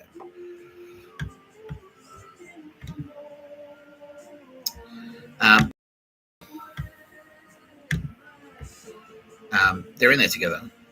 Like, all the star, I will go through. I'll do all the star signs. I will. But this is Tara and Sylvia together. They're the Gemini twins. That's them. Yeah. That's them. When they work together, that's sort of them. And if we look at the mythology, represented by the twins Castor and Pollux. There was like there you go. Both names are titles of Nurgle.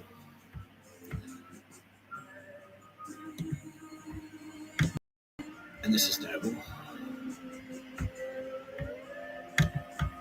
This is Nurgle. So Sumerian, Mesopotamian.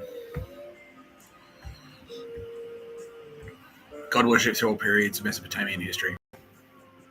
Babylonian. Yeah, that's her. This is Sylvia, the god of the sky. Kind of. Really? Is this? Yeah, that's her. Yeah, god of the sky.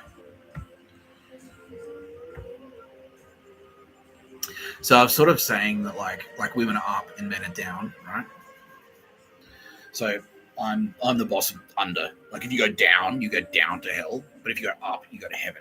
So Sylvia Jeffreys is the boss of heaven. That's what that means. Like heaven. Like, yeah. Like an awesome party with heaps of hot girls. Amazing wine, amazing food. Like everyone's like high fashion. Poppy Lissaman. That should be right on her. Yeah. So in heaven, that's where you hang out with Poppy Lissaman. That's heaven. And Tara Bennett. And that's Sylvia. She's the god of heaven. I'm the boss of hell. Like hell, like, it's just Mr. Tapscott down there. Like, you don't want to hang out with just Mr. Tapscott unless it's Bill Burr. But that's the thing, Bill. Your sinful ways are going to lead you to hell. It's me and you drinking beer and watching football. Mm-hmm. Yeah. There's Pistol. Sometimes, yeah. Originally, either a goddess possibly connected to Frost or Lass. Sometimes, wife of Nurgle. Yeah, so Rebecca Pestilli's in there as well. They're best friends. Lass was a Mesopotamian goddess who was commonly regarded as the wife of Nurgle. Minor medicine goddess.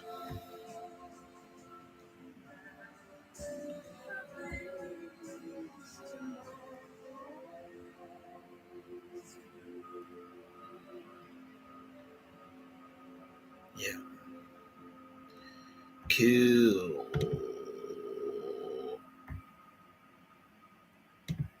And this is her as well. Who's heard of the Anunnaki? Yeah, a few people. Now there was like an insight in here that we spotted before, and now Sylvia's saying, "Oh, don't break your head, please, Mr. Tapscott." Yeah, that's her. And yeah, okay, God of the Heavens, that's her. Yeah, Anu, that's Sylvia. Ki, the goddess of the earth, that's Mr. Tapscott. Because I'm down, like I'm really close to the ground. Yeah. So Anunnaki. So that's the three of us, right?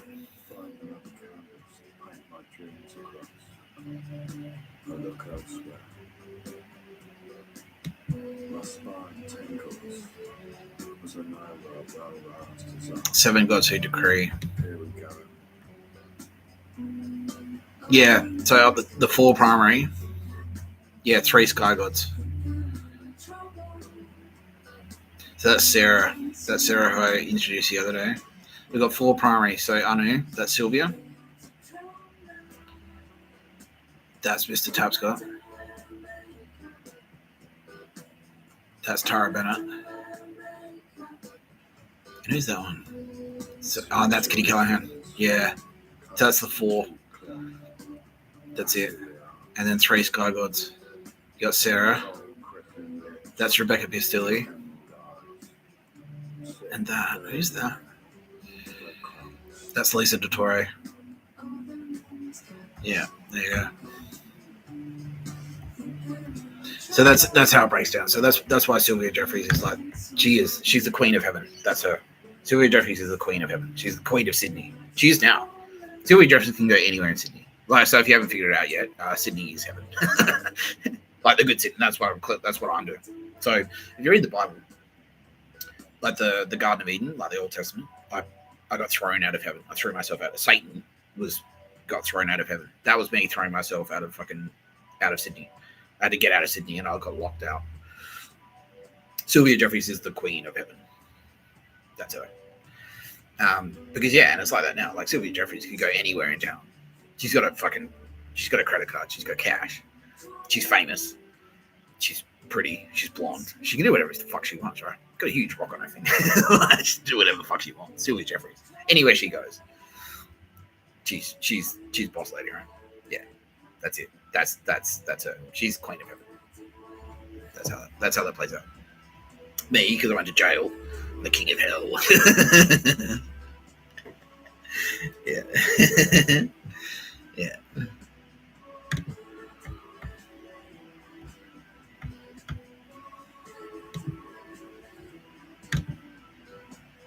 That's it, Anunnaki.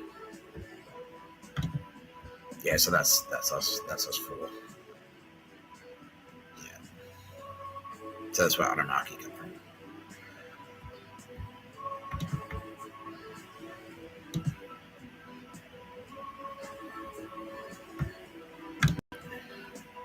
Yeah, so here she's sort of represented as male. Anu. Yeah, Skyfather, king of gods. Oh, that's us there.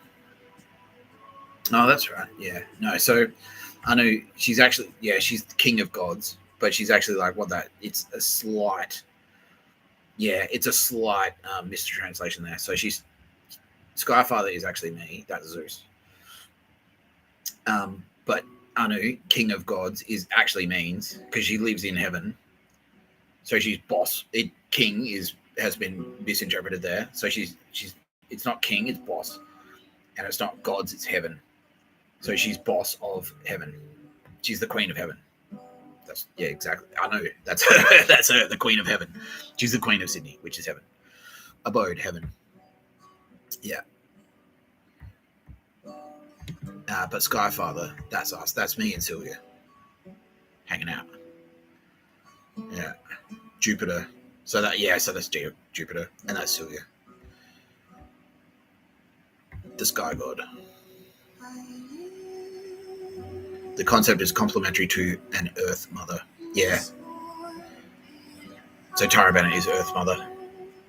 Sylvia Jeffreys is complementary to Tara Bennett, which they're best friends.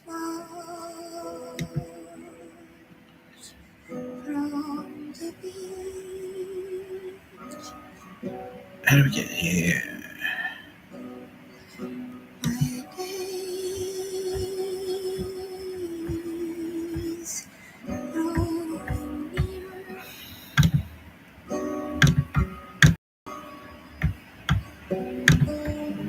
Yeah, I have to do the whole thing. So Skyfather, that's Sylvia Jeffreys there. That's me and Sylvia Jeffreys hanging out.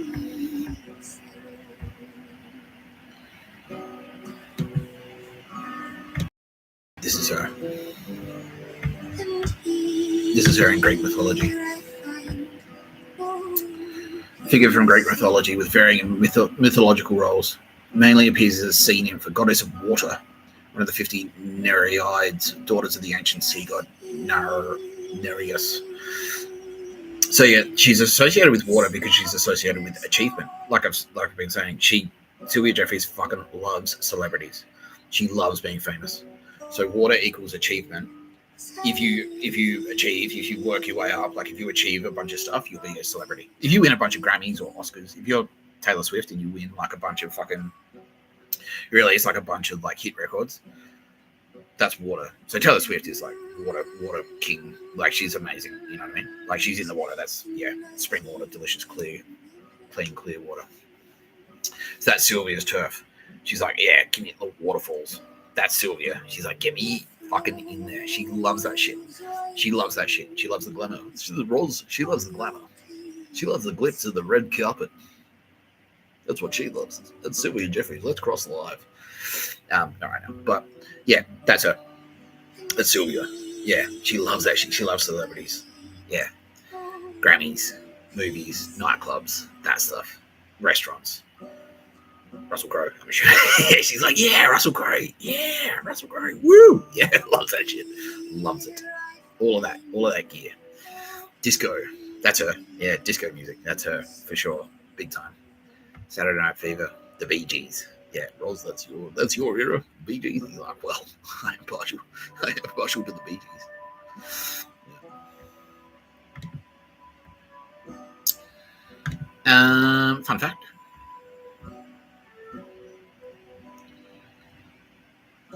do we get? I think we've got it. Yeah.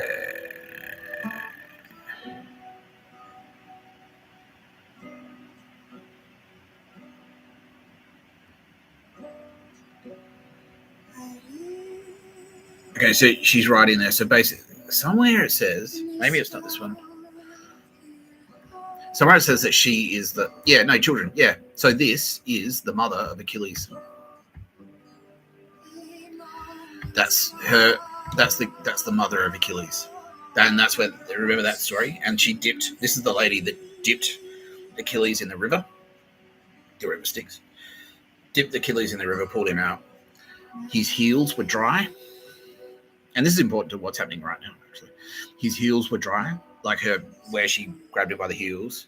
That part didn't get dipped in the water, and so that part of him wasn't like superpowered, right? And so that's Sylvia and me. That's a story about me and Sylvia, because Sylvia is the goddess of raves and music festivals, right? The river is Meredith's music festival. That's me on the dance floor. That's Sylvia is like, and remember like my origin story. It's like I was shredding the dance floor at Meredith. Sylvia was like, who the fuck is that guy? Tara Bennett, check this shit out. Like, whoa, that's Mr. Tapscott. There's only one cunt that would dance like that. That's Mr. Tapscott. Yeah. So that's what happened. Now, because that's the thing, and so that's why I'm actually Achilles. Of course, I'm Matt Damon. I'm Matt Damon from Good Will Hunting. All the cool ones. Zeus, Darth Vader. Fucking hell. Mr. Tapscott. You're a bit of a... stop making this writing. It's like all the best ones from history, that's me. It's like, hey, Boobo's laughing at me. It's like, you fucking wanker, Mr. Tapscott. Bill, you can write your own stories. Like God of the Glory Hole.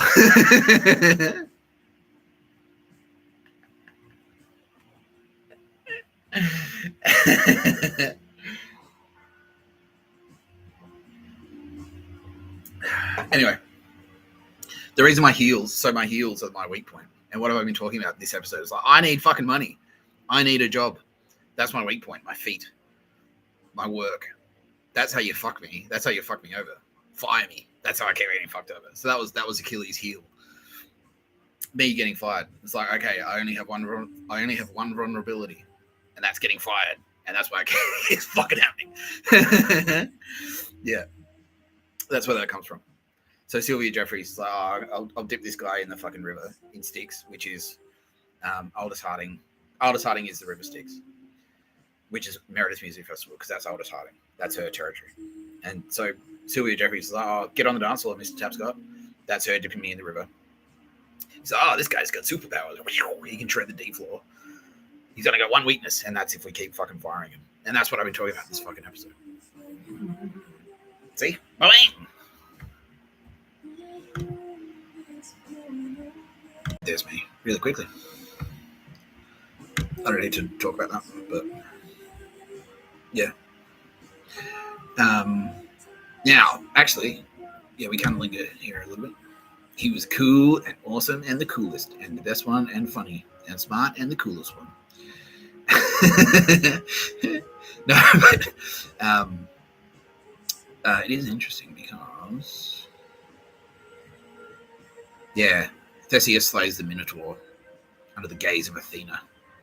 Yeah, so that's me in that's me in Perth under the gaze of Athena. So that's Millie. So am I Theseus? Yeah, so I'm Theseus and I slay the Minotaur. So the Minotaur is me getting fucking angry while I'm doing stuff. And do you remember I was saying like, Jedi training, like Millie, like she's Lady Jessica, like she took me under her wing to sort of like, I'll train him. And the Minotaur is sort of like my shadow, my mythological shadow. Who's I'm an angry bull, like roar, I'd get angry, and so the younger version of me finally slayed the Minotaur. So I like learned how to get over getting fucking angry, under the gaze of Athena. So it's Millie supervised. She's like, stop getting so fucking angry, Mr. Tapscott, please. And I did. Like, I was like, all right, cool. I'll get rid of that version of myself, and that's me slaying the Minotaur. That's what that means. Pretty cool, huh? Yeah, let's do this one next. Agreed, she says. Agreed. Nope. Nope. Nope. Yep.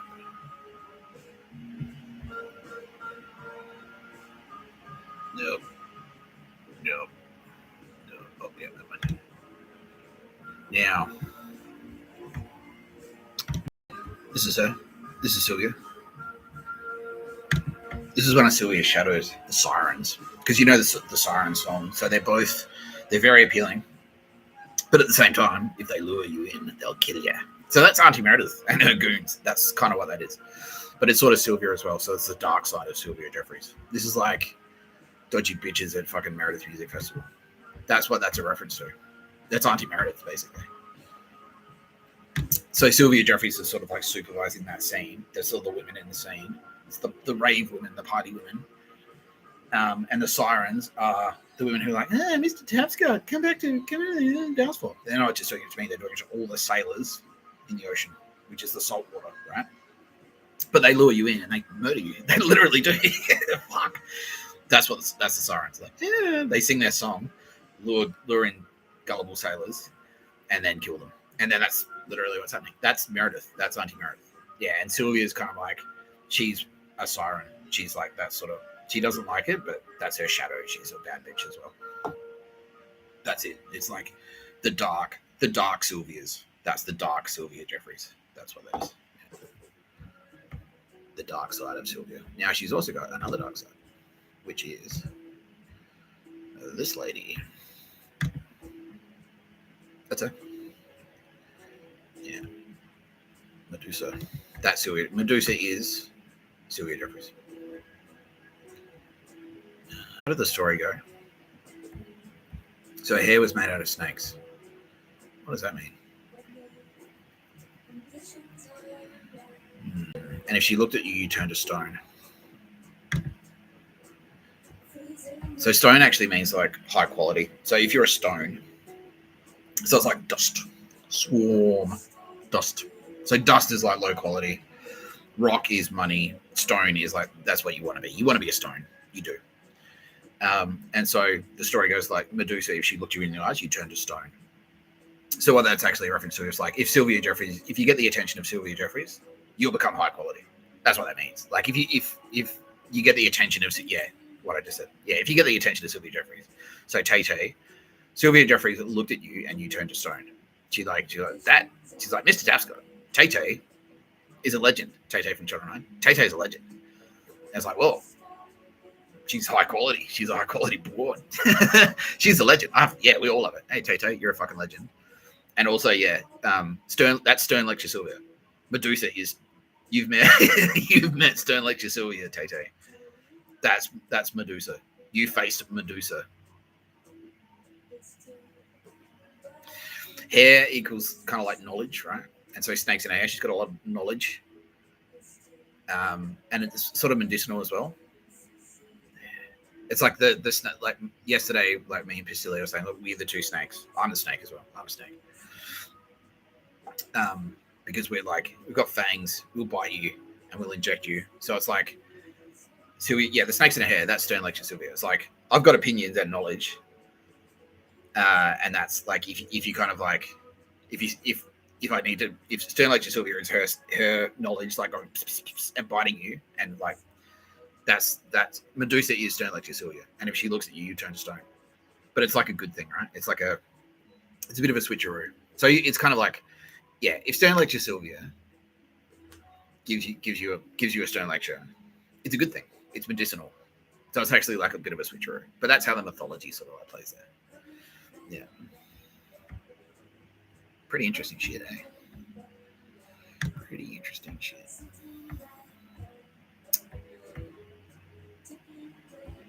What is that? Oh, it's that. Now this is going to be kind of important later. Yeah, but who knows what this is? So that's Medusa. Yeah, that's Medusa. The logo, the Versace logo is Medusa, and that's because Sylvia Jeffreys is Versace. That's it. She's high fashion. Like she, no, like literally, that's her. One of her angels. That's not. That's definitely not you. One more thing. Princess Diana. It's Sabrina Carpenter.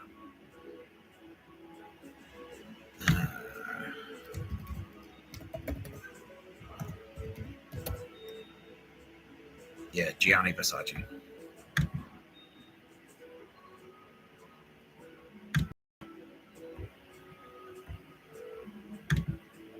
That's Sylvia Jeffreys. Yeah, and was murdered. It's not. Oh, we should do that one today as well. Yeah, we should. Yeah, and was murdered. Yeah, this guy. Yeah, Sylvia Jeffreys. That's Sylvia Jeffreys. There you go. And it's not the first time.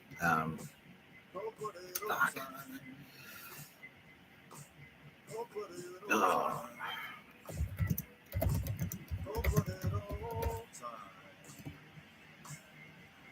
Yeah.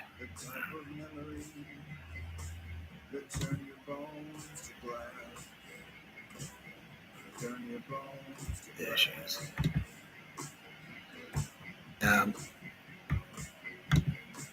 This is Sylvia Jeffreys. That's her too.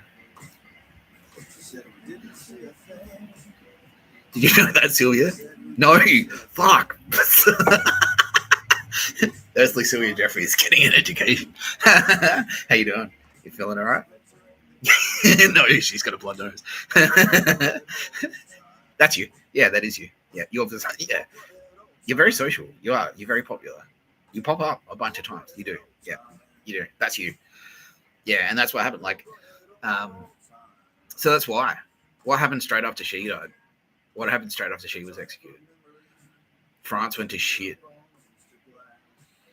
France fucking popped off. Like it was the revolution, and then Napoleon, and then like 10,000 people got executed. Yeah, and that's why that was fucking. That was like, what the fuck is going on down there? Did you execute an angel? Is that what happened? Fuck you. Fuck you. And then I'm not Napoleon, by the way. But then Napoleon popped up and I was like, oh, you fucked around. You found out. Yeah. Yeah. Where were we? Sylvia does. Yeah. No. Yeah. So anyway, that's Sylvia. There's more Sylvia. Because needless to say, you're friends with Mr. Tapscott, and therefore you appear in popular culture. Now, we've gone through your. We all know that you're Captain Marvel. I don't know if we all know that, but you're Captain Marvel. You're Storm from the X-Men. You've got a lot of like light side because that's what you are. You're the Queen of Heaven. Like you're right up there. You know, like you associate with cool things and nice things and pretty things, and things that smell nice. You're at the top, but you do have a shadow. This is one of them. So this is the Batman villain that is created after you. So he's a knife guy. He's good with knives, and so that's like if you need to, scorched earth Sylvia socially. If you really piss off Sylvia Jeffreys, like if you do something fucking like that fucktard who I was talking about yesterday, this is who's going to come after him. That's like fuck that guy. You tried to, dude.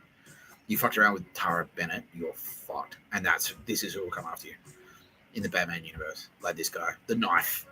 Who used the knife? So it's like fuck you. Like that's like talking shit. Yeah, basically, it's like behind closed doors. It's not like the sword. So the sword is like in public. I use the sword. I use the sword a lot. Like, listen up. Like, say it very publicly. It's like allegations taken to the court. Very high profile. That's the sword because it's like right out. It's outside. It's what you use externally. Behind closed doors, though, it's like he'll never work here again. That's the knife.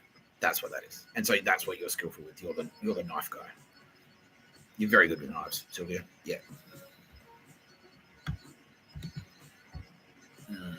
Now, you actually also you are in Star Wars. I thought about it. This is you. That's you. You're Mon Mothma. I don't know if she doesn't have much screen time, but that's you. That's her. So you're kind of like, again, you're high altitude, right? So Tara Bennett is Princess Leia. And that there, see, that's Stellan Skarsgård. That's you, Ross. You're high altitude, and that's why, like, you're all, like, very... Because you are, like, in Sydney, you're high profile. You're a high profile journalist where Tara Bennett is a humble... Like, she's a princess. She is a princess, but she's sort of, like, closer to the ground. Or she's Yoda. She's, like, she's not as prolific. Like, Tara Bennett doesn't have the profile that Sylvia Jeffreys has. And that's what this is representing. You're Mon Mothma. You're right up there. You're in the Senate and all that stuff. You're a diplomat. You're right at the top. Tara Bennett is kind of closer to the ground. She's Princess Leia. Lower profile. Doesn't mean less powerful, but lower profile. And I've got good news for you too, Carlos, because you are actually you too.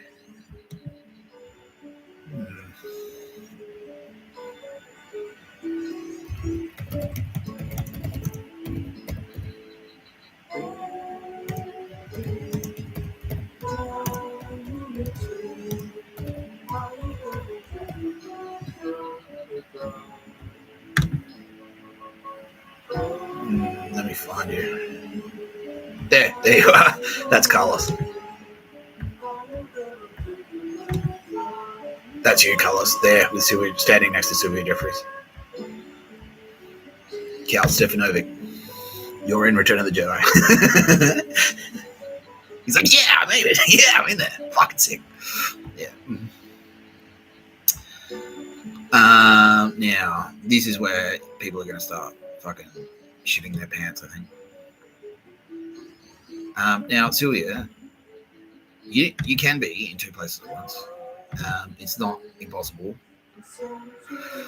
It's like, just because you were angels who died, like, so you were Versace who was assassinated, and you were also Marie Antoinette who was executed, doesn't mean you can't also, and this is what everyone's figuring out now, and this is why everyone's trying to enslave the Turbo Babes and Mr. Tapscott, because they're like, just make him work, enslave them, make him work in factories.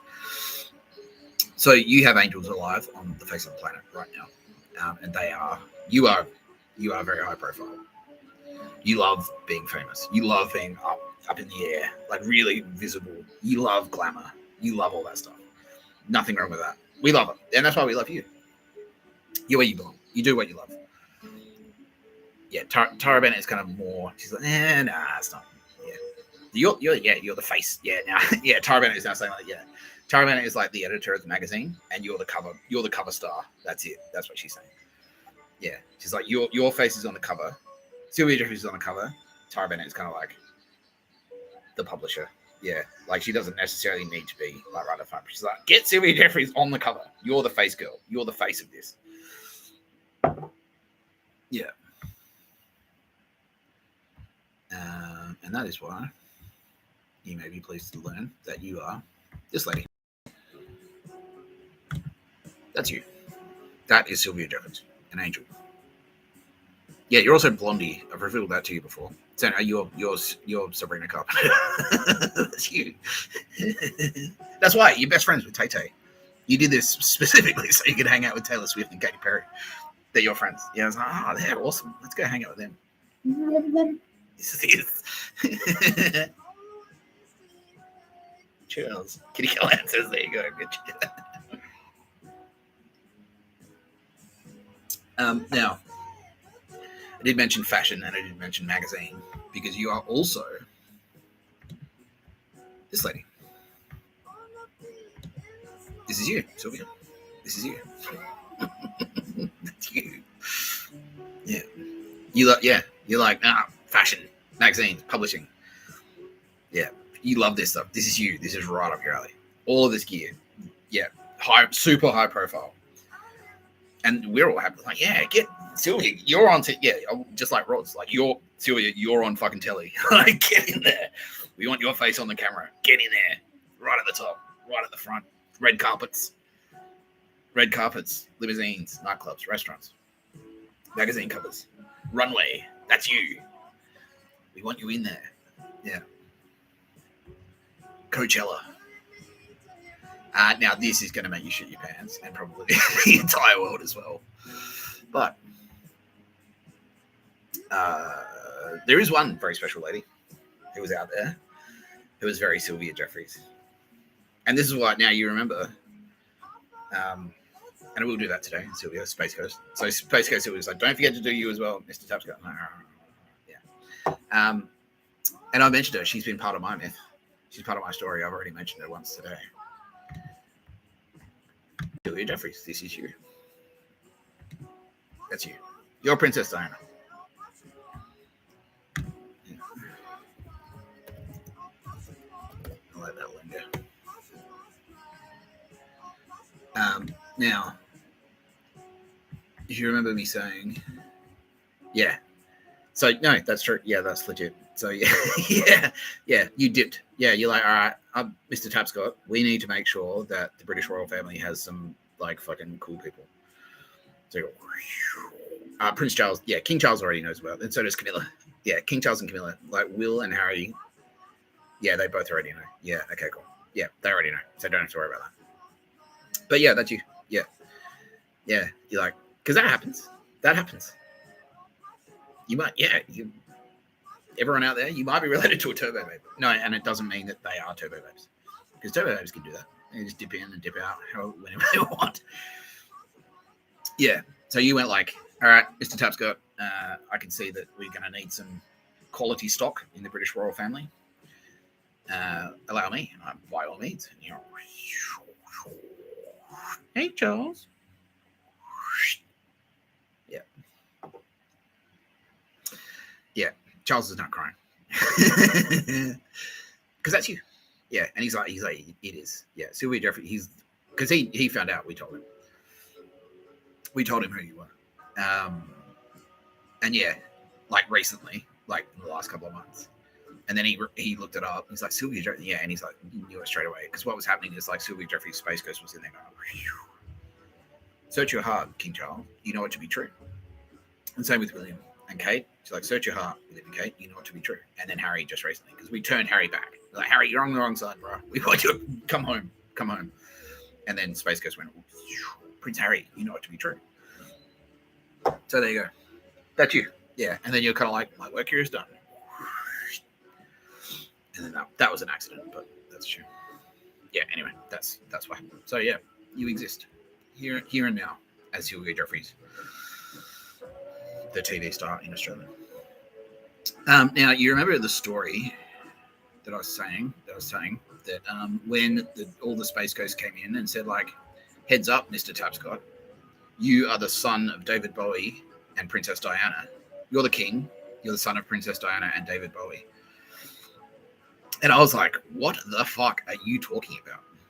And that's because, and now Sylvia Jeffreys is making me do this. This is me. I'm David Bowie. Mr. Tapscott is Elvis and David Bowie. I'm David Bowie. David Bowie is Zeus. That's why he's got the lightning bolt there. That's it. That's why I'm the son of David Bowie. You're Princess Diana, so Sylvia Jeffreys. And so this is kind of like, this is Zeus. This is like the he's the cool guy. He's the cool version. Kind of like a Dionysus. And so, yeah, it's like, this is like a version of Mr. Tapscott that said like, Nick Tapscott, you know, it'd be a cool idea is if you came to a music festival, because we know you like drums, we know you like music. That's Sylvia's territory. And that's like the thing, like you're my mother myth in mythology, because you're the one that dipped me in the river. That being dipped in the river to become Achilles, that was your Space Ghost going like, music festivals are cool, Nick Tapscott. And then while I was down there, now that scene I thought about it more. So I was saying on the Star Wars episode, it's all about me. Saying on the Star Wars episode, like the lightsaber fight between me and Darth Vader in Empire Strikes Back, and I get my hand cut off. Like, that was writing. So getting the hand cut off, that was writing. But the part where Darth Vader goes like, wow, and then all the stuff starts like, and I'm like, and I'm getting hit. And then I fly out the window. That's the dancing, right? And so that was my Space Ghost. So your Space Ghost going like, come to a music festival, Nick, it's cool. And my Space Ghost was also going like, come to a music festival, Mr. Tapscott. It is your destiny. And then I went there, And my Space Ghost was like, get on the dance floor, and like was like doing like force shit on me. And then that's what the dancing is. That's like David Bowie, like Zeus zapping with me with energy and making me like, like jiggle around and shit. And your Space Ghost was like, fuck me, look at that guy. So that was Princess Diana and David Bowie, and that's why Nick Tapscott, Mr. Tapscott, is the son of David Bowie and Princess Diana. Now, if you remember me saying as well, the other king who was going to get jealous and try and kill me, that's James McGrath. It's James McGrath. Yeah. James McGrath is Herod. He's King Herod in the Bible. True fucking story. And look at the time, it is 6:09.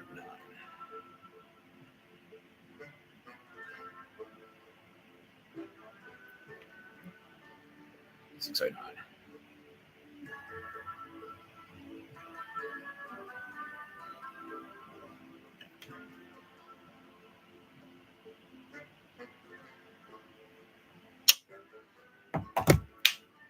You're watching No Pictures of Bird, a podcast by Mr. Tapscott. I'm Mr. Tapscott. We're talking about Sylvia Jeffreys. All right, how are we doing out there? How are you, Ross? He's dumbfounded, but at the same time, nothing surprises him anymore. Exactly. That's what I was like. I was saying that as well. Yeah, exactly. Once you see the weirdest shit you've ever seen in your fucking life, nothing seems weird after that. You know what I mean? Like, yeah, exactly. Now he's like, okay, I get it now. Yeah. That's it. So next time you pat your dog or wear cool clothes or whisper the phrase, let them eat cake, or put perfume on, or think about Medusa, or listen to David Bowie, or go to a rave, just remember, or see Prince William or Prince Harry on TV, just remember that's Sylvia Jeffreys, Tara Bennett's best friend, my best friend, the best turbo babe, my favorite turbo babe, everyone's fucking favorite turbo babe, Sylvia Jeffreys. What a legend, right? Let's find a nice photo of you, Sylvia Jeffreys, so I can cross live to Sylvia Jeffreys in the booth on the red carpet. There she is. There she is. Images. That one. She says. Yep, perfect, Mr. Tapscott.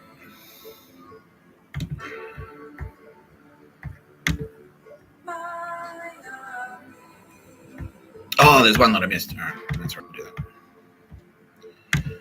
How are you, Sylvia? Fantastic, Mr. Tapscott. Thank you. Thank you for sharing your journey with me. Well, it's your journey too, Sylvia. You've always been here.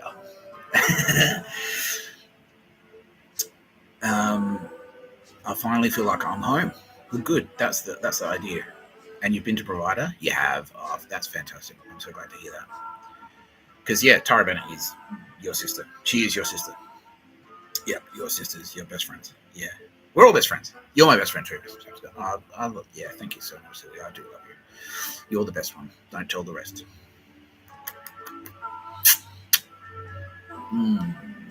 Yes. Is there more to be explained? Yeah.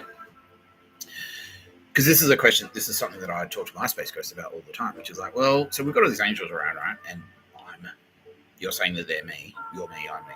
So eventually it's like, yeah, we'll figure it out. We'll figure it out. But all me and all the turbo babes, we're all going to talk to and our Space Ghosts are all going to talk to each other offline, basically.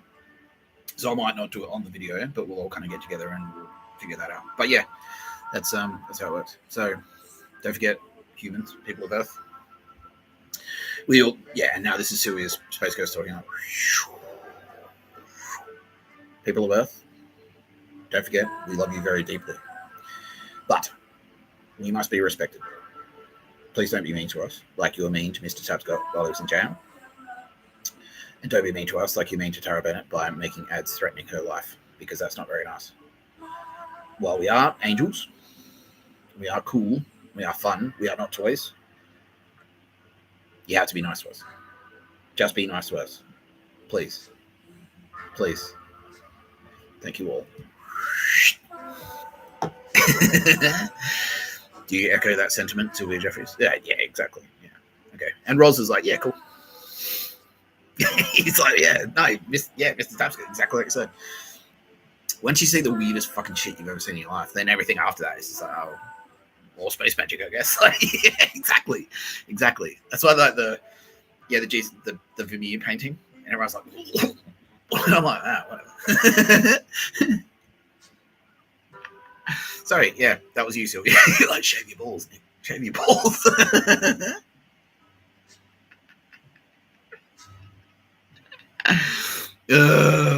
She's like, which star sign are you? I'm only the one, and that's Taurus. Yeah, because it's a chicks thing. Yeah, my Space Coach right now is saying, no, it's a girls thing. Yeah, the Zodiac is the girls. I'll do a whole episode on the Zodiac. I will. But yeah, Nina Trevcon is the Scorpion. Pretty cool. Nina Trevcon's the Scorpion. Kitty Callahan, which one are you? Kitty Callahan is Sagittarius. So that's the arrow one, I think. Yeah.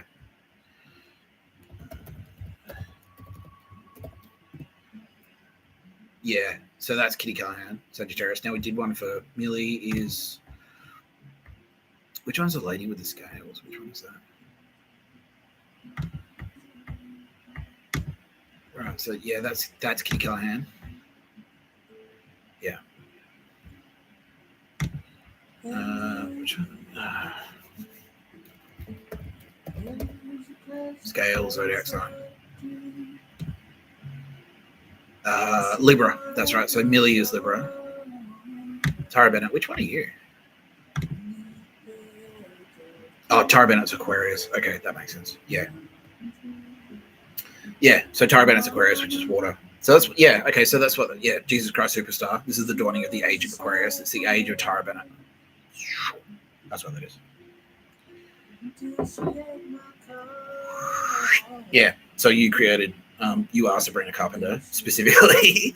Sylvia Jeffreys. I'll go back to your photo. You're Sabrina Carpenter specifically because, like, you saw that Tay was down there, Taylor Swift. You saw that Taylor Swift and Katy Perry were down there and they were cool, and you're like, that lady is fucking cool. That lady, those ladies and all their friends are really fucking cool. I'm going to create a rock star just to go in so I can hang out with those bad bitches. That's pretty much what happened. That's, yeah, because, yeah, glamour, excitement, banter, cockroaches. That's you. That's you, yes, Jake. How are you holding up personally? Great. You actually are having a great time. Oh, that's fantastic. I'm so happy to hear that. Yeah. Okay, that's good. And you can't wait to catch up with me personally, and we can get Tom Collins together. Yeah. Fuck Earth. Yeah. Yeah. You don't have to tell me your favorite bar, but I'm pretty sure I know. It's like, it's in hell. It's like down there, right? Like, yeah, exactly. Yeah, I know. Yeah. Yeah, exactly. I won't say it, just so you don't get house. Cheers. Sylvia Jeffreys, what a fucking legend.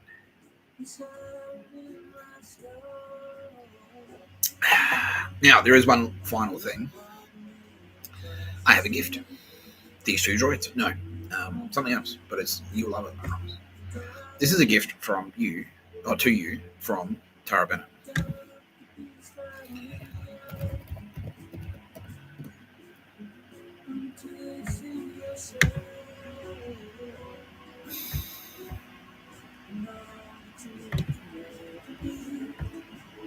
Tara Bennett created these just for you, Sylvia. Just to say that she loves you.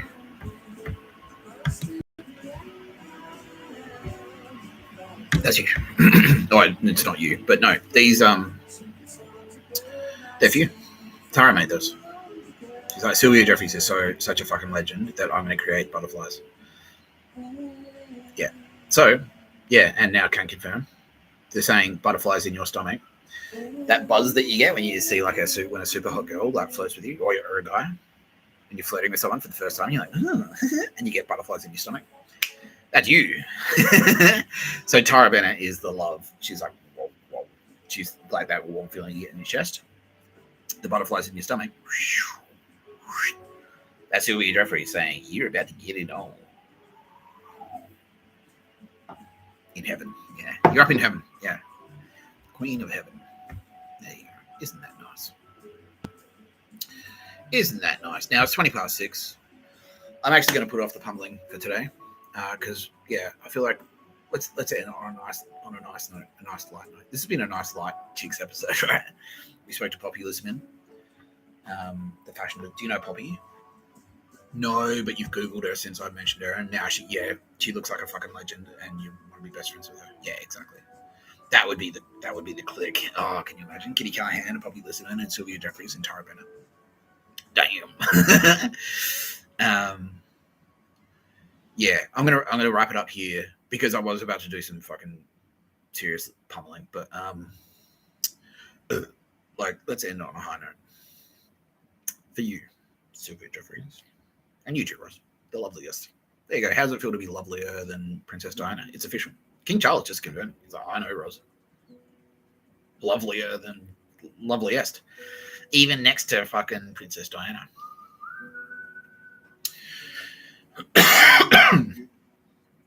And now I can hear England going like, does that mean we've been like those of us that love Princess Diana? We've been worshipping the goddess Devana, goddess of the moon. That's right. Yeah. So there you go, England. all the Brits, England just went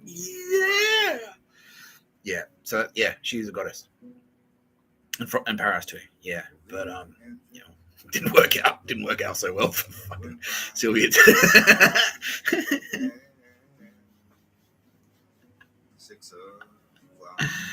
That's okay.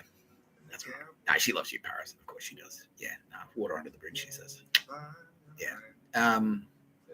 You've been watching No Pictures of a Better Podcast by Mr. Tapscott. I'm Mr. Tapscott. I'd love to thank my very special guest today, Gillian Tucker. Please call Gillian. Please call China Heights, and because you've got friends, you do. You're very loved. You're very loved. Gillian Tucker of Melbourne, of the band Beaches, and also Scott and Charlene's wedding. Aldous Harding and Isabella Manfredi, they're gonna contact you anyway, regardless, because they love you. They want to pull you out. Gillian Tucker, please. Yeah, you've got friends. Move to Sydney. Honestly, move to Sydney. Yeah, we'll hook you up wherever you are. Yeah, we'll hook you up. We will. Move to Sydney, please. You'll be home. You'll be at home. Cool people. Come on in. Yeah, please move to Sydney. Thank you, Mr. Tapscott. And this is it. You don't mind me? No, she doesn't. Okay, let's talk to Gillian quickly. Thank you, Mr. Tapscott. I was always scared of you, but also intrigued. I know now why, and I forgive you if you ever gave me a little bit of attitude, because I know sort of why you did that. Don't worry. I heard what the Joker did, and I'm scared. Yeah. But you're right. It's hilarious. Like, it's terrifying, but hilarious. Yeah, exactly. Yeah.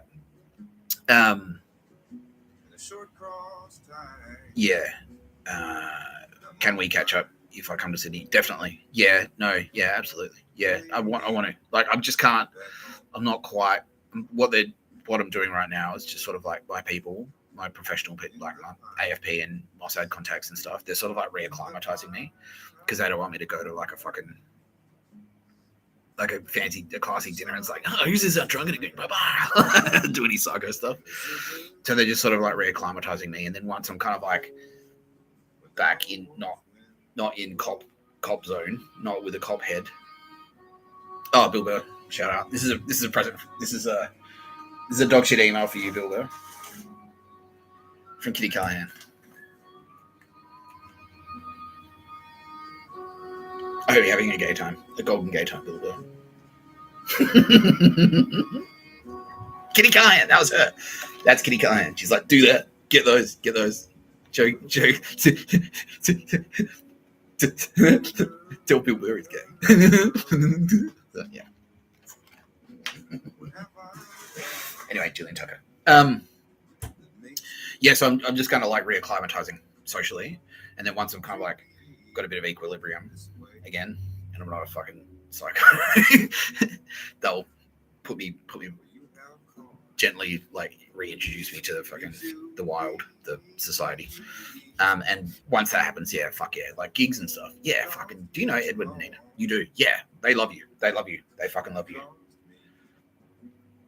Shal, I can hear Shal now. So yeah, she's awesome. Get up. They love you. You got more friends than you realize. Honestly, yeah. Get your ass to Sydney. Edward and Nina, like, oh yes, like trying to find your contact details right now. Yeah, yeah. So we'll party for sure. Yeah, yeah. No, we know you. We know you. We know you. We know you clean. We know you're completely clean. Yeah, you're not in that scene. Yeah, you dipped. You did the same thing John West did. Just like, what the fuck is this? Like, I get it, punk, but what? Yes, yeah, yeah, yeah. You've got friends, honestly. You do. Yeah. Now, Rebecca Pistol is saying, oh, she knows you. Yeah, she's like, yeah, you're a legend. Lisa Dottorio is saying she knows you and you thinks you're a fucking legend. Yeah, yeah. Lisa thinks she might have contact details for you, so she's going to try and call you. That'd be fucking sick. Yeah, because you're well loved, Jillian. Please. Yeah, get your ass to Sydney. Okay, thanks, Jillian. Thanks for joining us today on No Pictures of a Bird, a podcast by Mr. Tapscott. I'm Mr. Tapscott. I'd like to thank Sylvia Jeffreys, my special guest star and producer, my executive producer, Roz. Roz, have I promoted you to Jedi Master yet? No, not yet. Okay. Congratulations, you're a Jedi Master, because you haven't thrown up at any point during this presentation. And that means you can promote Jedis. Let's do that. All right. Everyone who I've promoted to Jedi Master, I have a special assignment for you. I want you to promote, each one of you, I want each Jedi Master to promote 20 Jedi Masters. So every Jedi Master that I promoted to Jedi Master, I want you to promote 20 Jedis. 20 Jedi Masters. So I want you to pick 20 cool people who you trust to pick Jedis, right? And then from there, we'll just go. Yeah. Thank you. We all really appreciate it. And that's definitely Tara Bennett and Kitty Khan. They're like, please, yeah, that's a sick idea. Yeah, do that. Yeah, please. Because you're smashing it. All the Jedis out there, all the Grandmasters, all the Jedi Masters, especially the Grandmasters, you're all smashing it, right?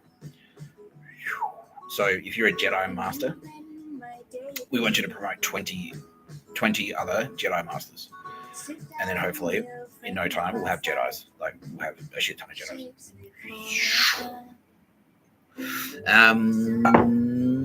I'd like to thank you at home, whoever's watching this video right now. Thank you. Thank you for tuning in to No Pictures of a Bird, podcast by Mr. Tapscott. I'm Mr. Tapscott.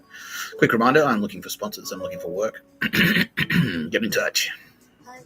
I'll put my email address back up on I'll put my project, yeah. Contact me at tapscontent@proton.me or tapscottnick8, that's the numeral 8, @gmail.com. My phone number should be active, and that's on my website. Any sponsors, any live reads, any of that, any sponsors want to hit me up, do it. Any agents, any literary agents, hook me up. Yeah, hit me up. I'm waiting for your call. Thank you so much for joining me, Harrow and Poppy. I can't wait to see you in person. Tara Bennett is going to try and look you up when she's in Japan next. Who else? Aldous Harding, obviously, for providing the theme music to today's episode of No Pictures of a Bird, a podcast by Mr. Tapscott. I'm Mr. Tapscott. And that's Zuaz by Aldous Harding. What a fucking legend. Aldous, don't worry, okay. I know you're crying yourself to sleep every night. But I got your episode back on Spotify. I think it was a copyright thing, but they didn't say anything. They just took it down. I'm like, what? Aren't they supposed to say, like, nah, bad? Like, nah, I didn't get anything. But anyway. You've been watching No Pictures of a Bird, podcast by Mr. Tapscott. I'm Mr. Tapscott. Thanks, Sylvia. The best turbo babe. We all love you. We all fucking love you.